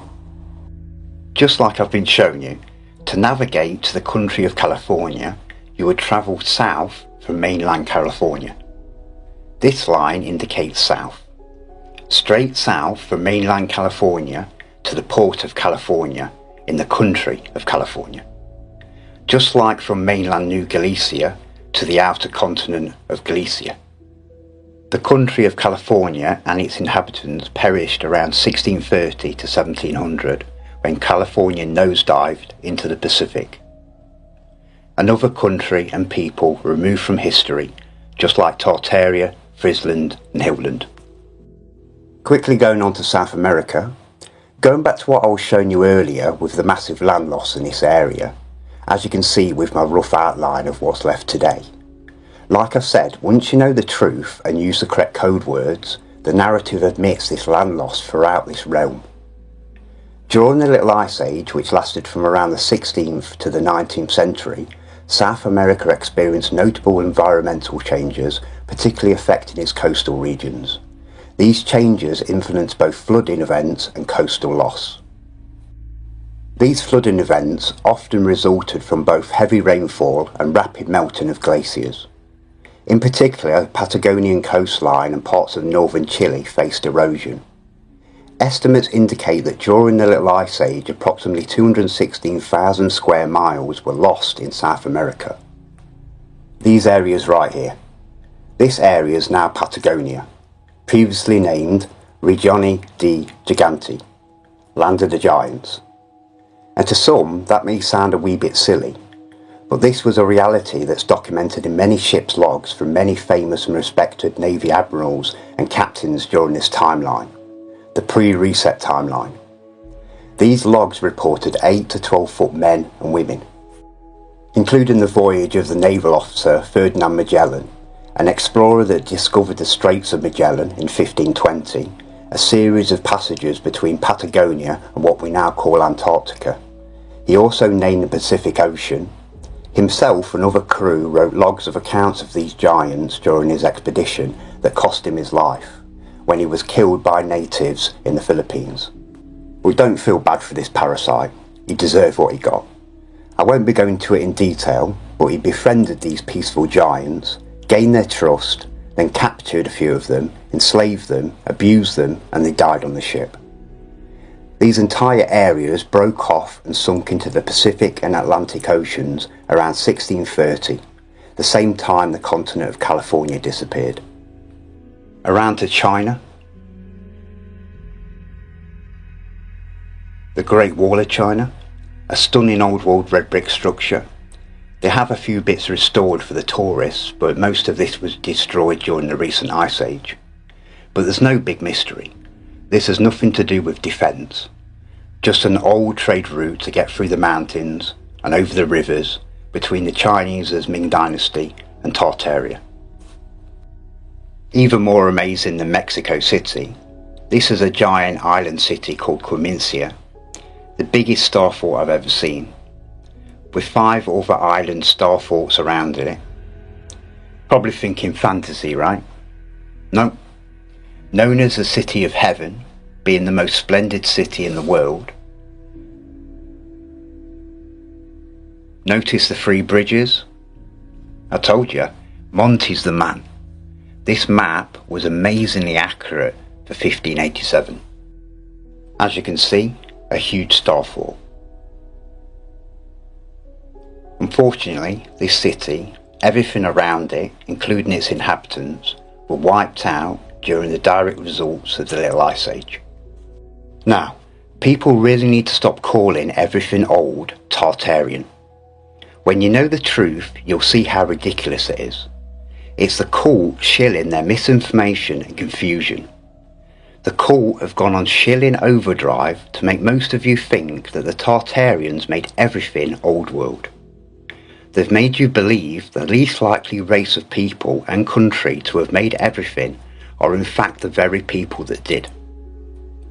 Tartaria was obliterated around the same time as the fall of the Ming Dynasty, around 1644. We can only assume Tartaria fell in the same way. This area is Tartaria, now called Russia. The lower region has sparse small cities and pictured. The above northern regions were individual teepee villages of Tartarian tribes.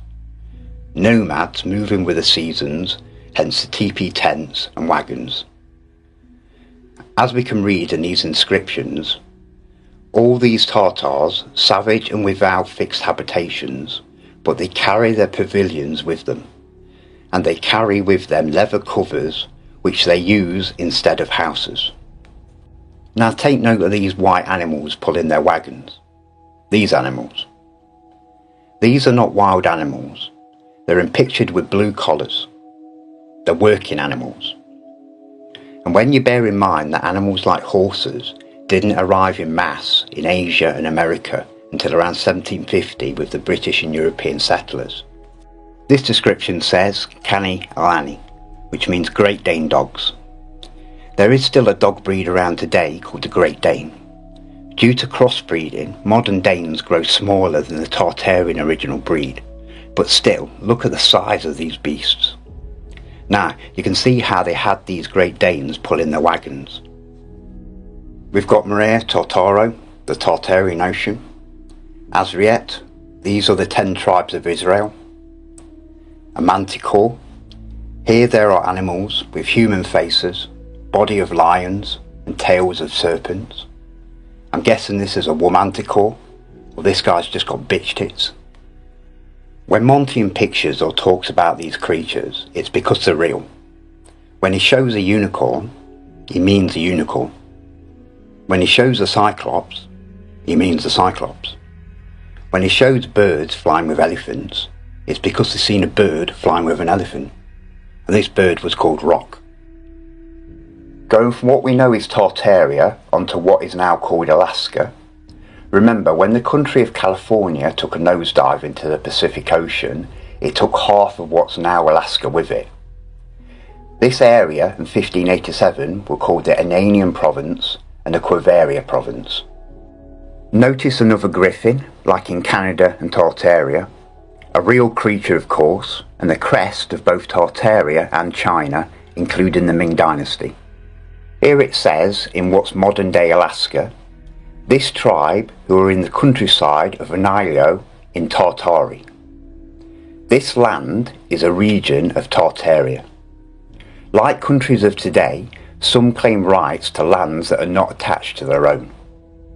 Also take note of the same Tartarian teepee villages, tribes and the same Great Dane dogs. Small built-out cities in the lower southern regions, just like in Tartaria, and the multiple ports in the western regions of what's now Alaska, crossing over to the Ming Dynasty's City of Heaven.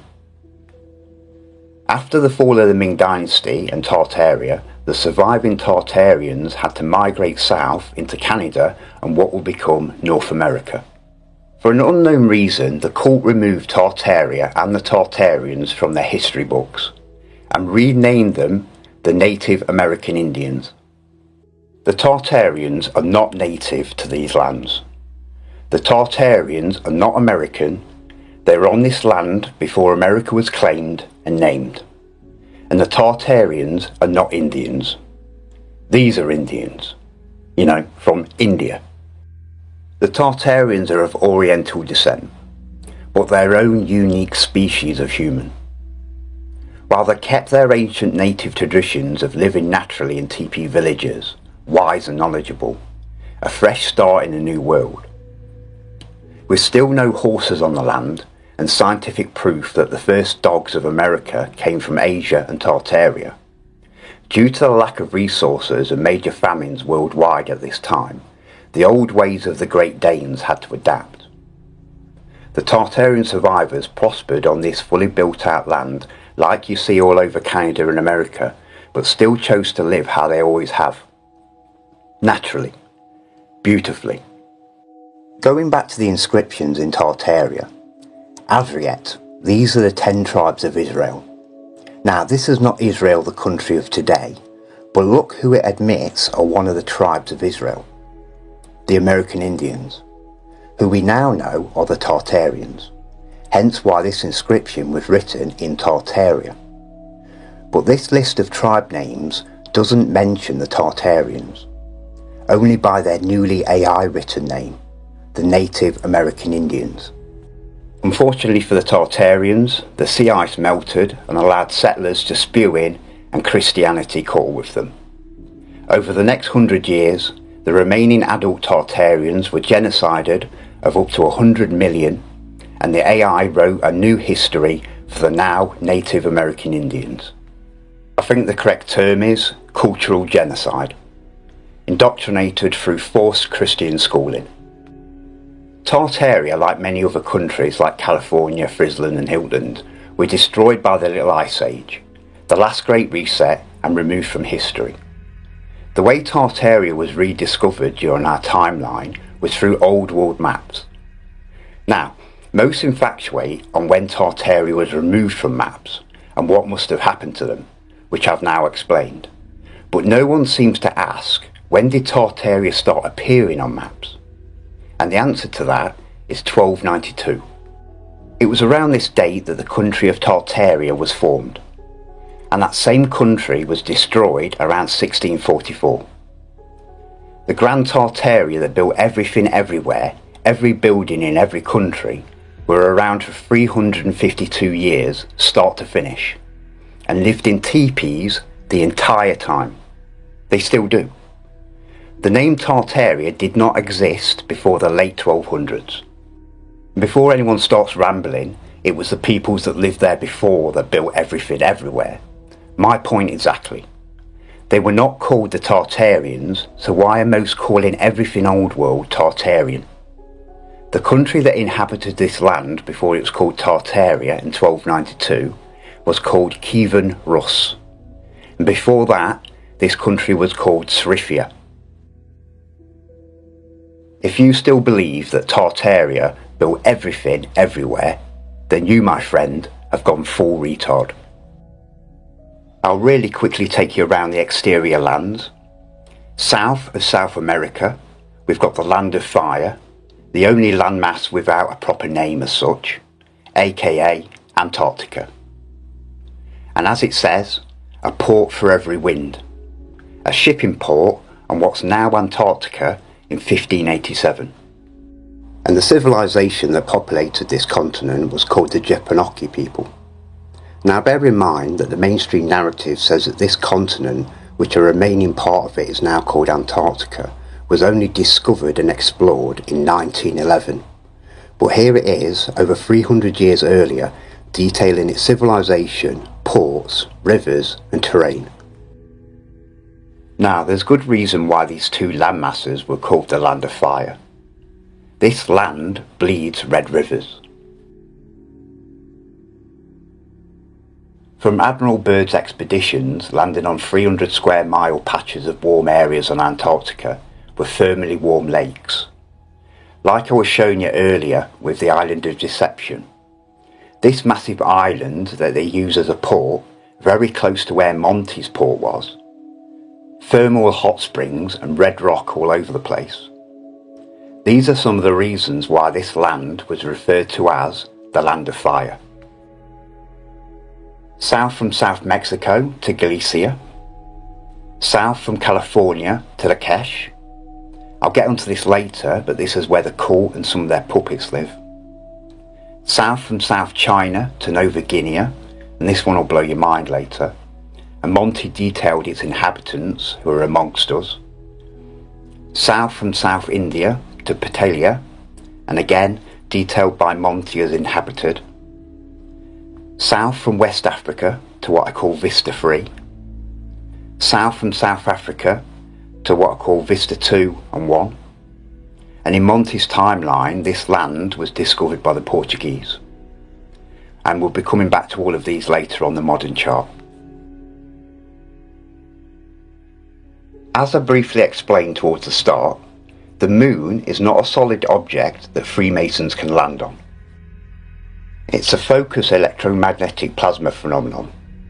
Electromagnetic energy comes from below the Earth at the magnetic north. The moon is a reversed image of our flat world's floor plan, a mirrored bird's eye view. Our never changing face of the moon.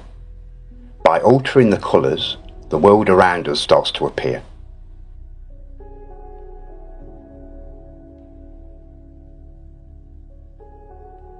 And I'll refer to this as the political map. It will help you get your head around it a bit better. This lunar map is so accurately detailed that it's an impossibility for it to be a coincidence. I believe in nothing, and I've tried to debunk it, but I can't. It lines up perfectly with the Monty, and I know the Monty map to be accurate. And there's some of you thinking, Captain, you're contradicting yourself now. You said a map is only a real map if it retains a built-in key, a navigational guide to navigate the very map itself. And you're right. Don't take them eyeballs off your screen.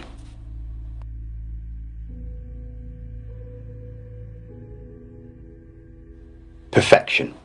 There's the key. The Monty chart is amazingly accurate for its day. The lunar chart is amazingly accurate today. Before I get stuck in, I want to thank Vibes of the Cosmos for his years of research on this subject. His work's outstanding, and with respect to Vibes and every other genuine truth journalist, unfortunately, like most researchers, they make mistakes and sometimes don't comprehend the bigger picture and allow themselves to be blindsided with beliefs pushed upon them. So like with all these subjects I've touched on during this presentation, I've corrected, connected and finished Vibes of the Cosmos' work on this particular subject. Vibes has got the locations of the exterior lands in the incorrect areas geographically, in the wrong order, and even missing in his seemingly unfinished work. These mistakes were for 3 reasons. 1. Vibes doesn't understand the destruction of the recent Little Ice Age between the 1587 Monty map and modern maps and the severe amount of land lost. 2. Vibes is not an expert in cartography specialising in Old World cartography and particularly the Abono Monty 1587. 3. Vibes is not a sailor nor truly understands marine navigation, chart plotting or astronavigation. Vibes mistakenly labelled this landmass as Nova Guinea, but this is actually Lakesh. What I've outlined here was Nova Guinea's original location before the destruction of the Little Ice Age, and everything inside this line was part of Nova Guinea. And here are the rest.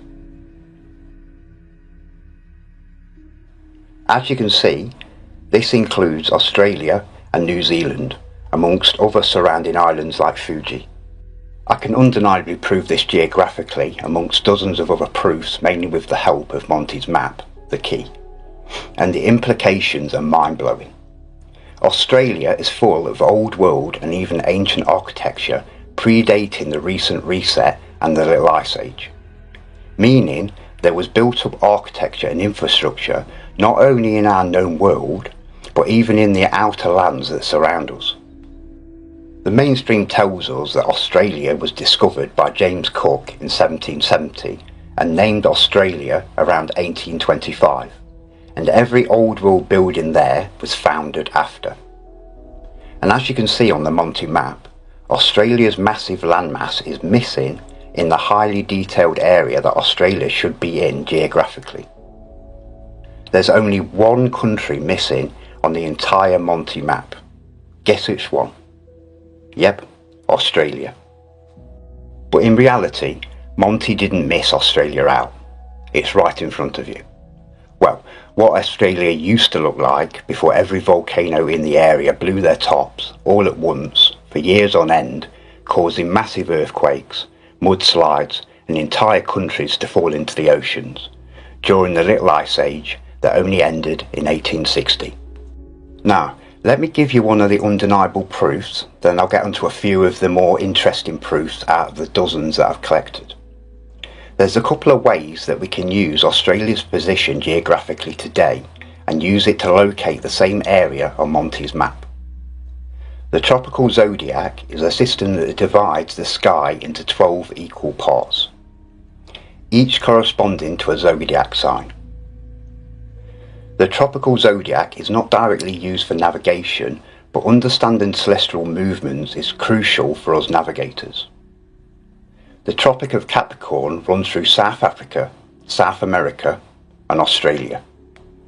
This line of latitude marks the southernmost point where the sun can be directly overhead at noon during the December solstice. The Tropic of Capricorn runs through the southern part of South Africa, just like on the Monty map, and runs through the central part of South America, as on the Monty, and lastly runs through Australia's central region. As I follow the Tropic of Capricorn into the area where Australia now geographically sits, there's only this section of land that Capricorn runs through, showing the location of Australia on the Monty map. And guess what landmass we're on? Yep, Nova Guinea. Lines up perfectly, and Australia geographically sits right here. New Guinea just under the equator line, and the Indonesian islands all line up geographically to Australia's position too. Using Borneo as a reference, as its name hasn't changed since its 1587 map, and Borneo today, we've got Malaysia, Singapore, Java, which has took a serious hit since 1587, the Swahili's, New Zealand plus surrounding islands were also part of Nova Guinea. Pre-Little Ice Age and the destruction that came with it, Papua New Guinea was known as the Glio Kingdom, but we still see remnants of the old city names like Papua New Guinea. The narrative says the Spanish were the first to name it after the reset, Nueva Guinea. Nueva Guinea, Nova Guinea. Clearly named after the country and outer ring landmass that had just been renamed Australia. The documented civilization in Nova Guinea was called the Kingdom of Brasilia. Australia, Brasilia. Sounds similar, but it gets weirder. The oceans on Monty's map behind the ring of continents were titled, behind Nova Guinea, now Australia, Oceano Austral Giatico. Altogether, it just translates to Southern Ocean, but if we take the word as it was written and said at the time, Austral, the V's in ancient Italian were pronounced as a U in modern Italian, so it's Austral, Australia.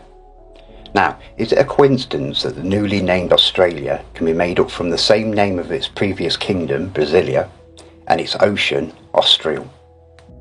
Plus, when you add Nueva Guinea, Nova Guinea, New Guinea, that's the old country, its kingdom, and ocean's name hidden inside the new names. Obviously not a coincidence, as I've already proven this is Australia geographically. Discovered in 1770, my hairy Scottish arse was it. I could keep doing this with the name links, but I want to show you the people of the Kingdom of Brasilia. There's multiple descriptions of the inhabitants of Nova Guinea on Monty's map. The photos I'm showing are of the now called Australian Aboriginals, New Zealand Maoris and the New Guinean peoples. These peoples are of the same race just different tribes and separated by the destruction of the Little Ice Age. In these countries which are not yet well known, men go naked and among them. The oldest perform the office of kings, who however govern in the manner of a republic, seeing in all manner of a barbarian, without any policy in this. The inhabitants of this country do not want the trade of strangers, or their friendship, and this is forbidden by their kings under the greatest pains and a gift for idlers, meaning come ashore and we'll kill you and eat you. During any of the expeditions, if I anchor up offshore and this lot come running down the beach, or this guy pops out of his house with his dear old mum, I'm out of there. The last thing I wanted to mention before we move on is the weird unique animals and critters shown on Monty's map of Nova Guinea. Now don't get me wrong, there's unusual critters all over Monty's exterior lands, but Australia is often regarded as the land of unique wildlife and having the most extraordinary and rare species on Earth. Let's have a quick look at what happened to the survivors of the Brasilia Kingdom after the Little Ice Age and British and Europeans founded it once more, blessing its natives with their Christianity. 95% of the native Nova Guinean people were genocided, raped and enslaved during massacres that sickened me during my proof gathering for this documentary, and I won't be repeating any of it. What I found pained my body and soul. Especially this Jumanji looking piece of shit. If there's a jaw I'd like to break, it's his. I'd like to see him smirk then. Evil bastard. And where did they take them? Probably to dig out all the mud flood in North America, then dig their own graves.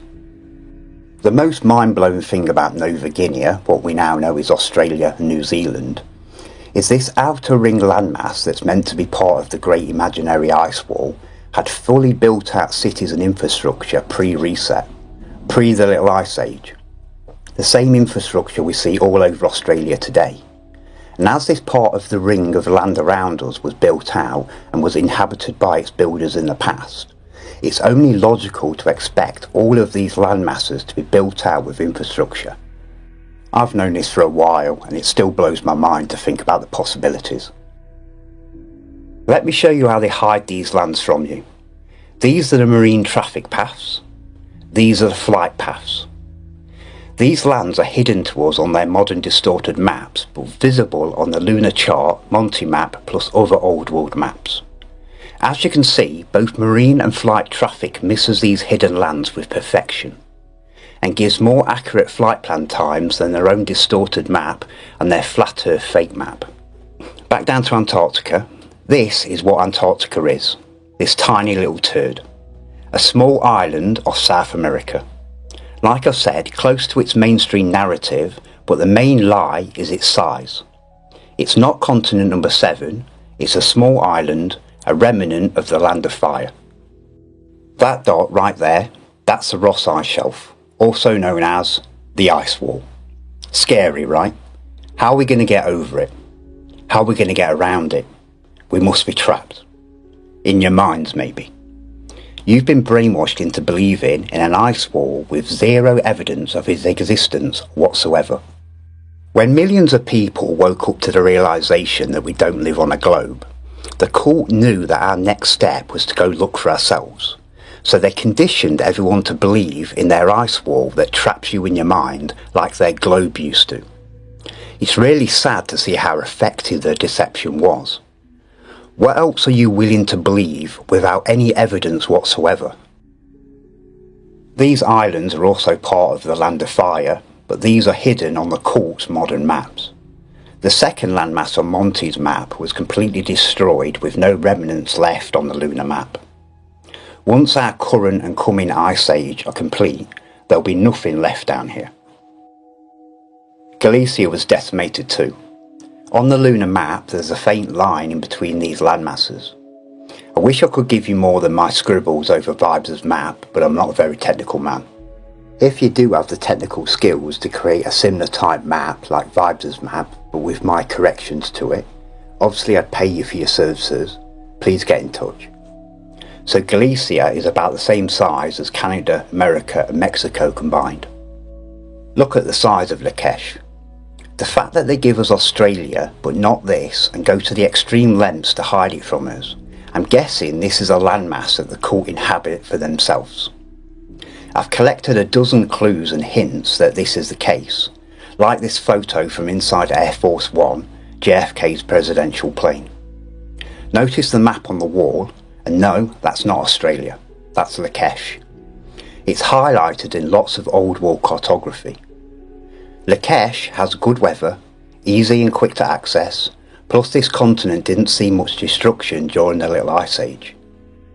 We've already been quickly over Nova Guinea, aka Australia, New Zealand and surrounding islands, but still, look at all this land south of Australia. On to Petilia. This was completely missing off Vibe's map locations. The creepy thing is, in 1587 this continent was inhabited by a civilization of people described in Monty's map. And bear in mind he was correct about the Nova Guinea people, so chances are he's right about the Petilia peoples too. Less known, but this is what I've got. In these countries it's not allowed for foreigners to live there, and everyone goes naked, so we're seeing a trend, and is very white. Very white to me sounds odd, coming from white Caucasians. During my research I did find a fair few photos of New Guinean people painting themselves white, and they did this to scare off peoples and other tribes. Or maybe they were just pale skinned.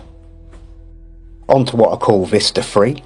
Remember on the Monty, all three of these continents were called Vista or Land of Vista, implying that there's some type of connection that I've never been able to connect. Maybe one of you can. But look at the size of this landmass. We could fit 3 of our world's land combined into this area. It's gigantic. And the chances are this entire area is fully built out with ancient and old world infrastructure, possibly even populated. We've got Vista 2, a series of lands twice the size of Europe. Again, I bet this land is fully built out. And the last gem, Vista 1, previously known as Atlantis. Destroyed during ancient times but not sunken like the legend state until the destruction of the Little Ice Age. Obviously Vibes also figured out that Atlantis was down here, but like most on his layout, Vibes mistakenly classed Vista 2 as Atlantis. Most that search for Atlantis are taken way off the mark with fantasy. Like in any research, stick to the facts and you'll always get to the truth. Use logic. Atlantis, Atlantean, Atlantic Ocean. Now, quickly going back to the different timelines of architecture. Now you're starting to understand the 4 different timelines. There's ways that we can prove the pre-reset timelines people did not build the stunning ancient and old world architecture. As Monty states, these outer landmasses were not yet well known. Monty's 1587 map was made towards the end of the pre-reset timeline. 20 years later, the world went to shit.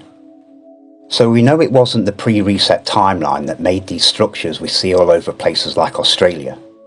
The main mud floods happened between 16 and 1700.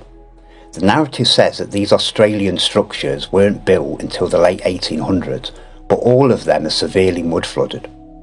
So they either built all of these palaces, then decided to bury them all in mud, or these buildings were built pre-mud flood. So these structures are clearly built pre-reset and pre the Little Ice Age. And we know it wasn't the Nova Guinea peoples, the Brasilia Kingdom's people, that built these structures. Ancient and old world buildings all over Australia, which are of the same architectural style as structures in England, France, Spain and the rest of the known world. It's an impossibility that the Nova Guinean people built their structures in exactly the same way, especially with these people having no contact with the outside world during their timeline. The Nova Guineans inherited this land and its infrastructure just as the rest of the pre-reset timeline did. Just as our timeline inherited what was left from our pre-reset timeline. These buildings were created by the ancient and old world timelines people before their own demise. Clearly the ancient and old world timelines people inhabited all lands, including the outer ring of landmasses that surround us. Monty's time, the people pre-reset to us, obviously had a higher knowledge about our world compared to our dumbed down timeline. Humanity has never been this stupid. Right, before the ice wall lovers start pointing around the lunar edge and screaming ice wall, let me show you a crappy experiment I did. This black piece of paper represents our world. Everything we see on the Monty and lunar maps. All around our known world I've placed other charts representing other landmasses beyond. I've got a round mirror. This represents our moon's reflection. It's in no way to scale, but that doesn't matter, you'll get the point. The camera represents our perspective looking up at the moon. And as I rotate the moon around our world, this is a reflection, our perspective. All we see is a round reflection of the immediate land around us, but we can't even see the full black rectangle piece of paper, only a small circle part of it. So does that prove that the rectangle is actually a circle? No, because we can step back and we know 100% that there's more than the little circle that we can see from ground level. My logical mind only gives two possibilities. This circle is the edge of the known world, a barrier, maybe even an ice wall, a sealed unit from that point onwards.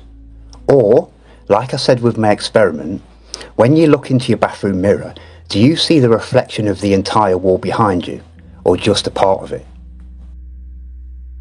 Knowing for a fact that these hidden lands exist, this creates more issues and questions. We know for a fact that our local moon and sun both circle and spiral around our north. But if this outer land, large enough to fit 3 times our world inside, doesn't get the warmth from our local sun, it must be in darkness and frozen. Now, this is just a theory until I prove it, and I eventually will because I'm right. It would be a waste to create this massive landmass, plus possibly more beyond, to only allow a tiny part of it to be livable and accessible. It just doesn't make sense to me. And whenever something doesn't make sense to me, it's always because it's wrong. My soul resonates with the truth and receives information directly from source. And I feel it in my bones that these lands are habitable. If this area wasn't receiving warmth, the land and oceans would be frozen. There wouldn't be any distinctive features between the frozen land and seas. And the moon's reflection would look more like this. But that's not what we see. We see separate land and liquid oceans, indicating warmth and light. How could the moon reflect darkness and show landmasses in such detail? The only logical explanation would be this area has its own heat and light source. The sun and moon are yin and yang. You can't have one without the other. And you can't have either without their power source, a magnetic north. My improving theory is that this land has its own sun and moon. Light, warmth, a power source and a magnetic north. Once becoming out of range of our lunar map, the next moon will come into view. Our moon and sun are not unique. I don't know how far the land goes before its inevitable containment, but at the end of the day, neither do any of you. And there's only 2 ways that we can find out. Remove the cult and gain back the secret libraries and knowledge, and or just go and look for ourselves.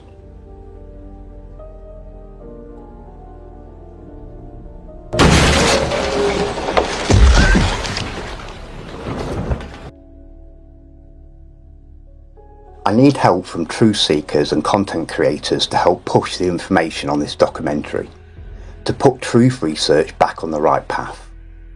I don't expect channels to repost it, as the truth is against YouTube's community guidelines and you'll only have your channel deleted over it.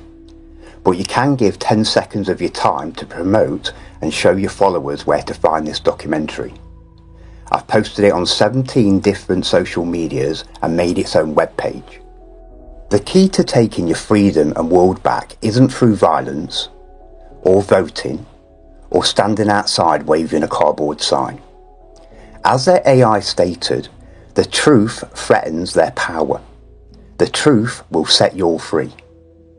Knowledge ascends to enlightenment and a higher vibration. In this documentary, you've seen a glimpse of the power of frequency and vibration.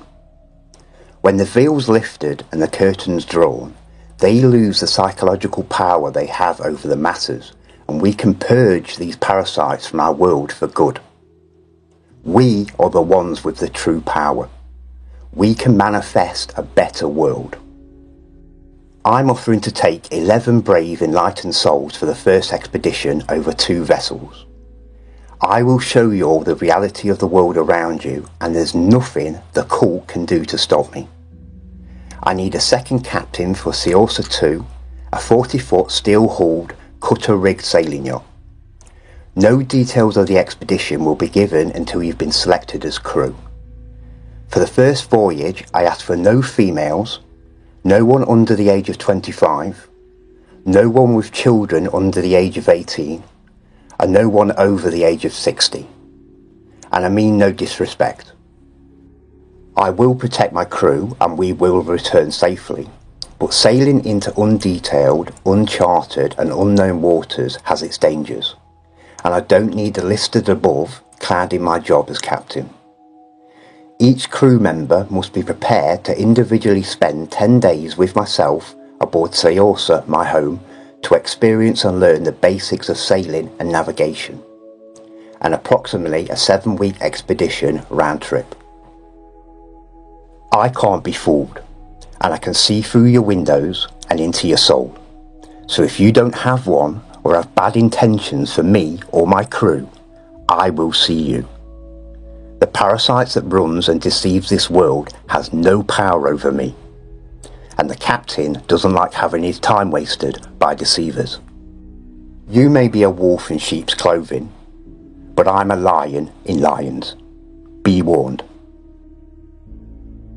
I don't trust tech, but for now, if you'd like to contact me, please see the address on screen or in the link below if this is an original post from a channel owned by myself.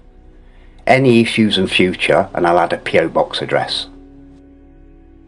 Just be careful of deceivers. I would never ask any of you to do or give me anything.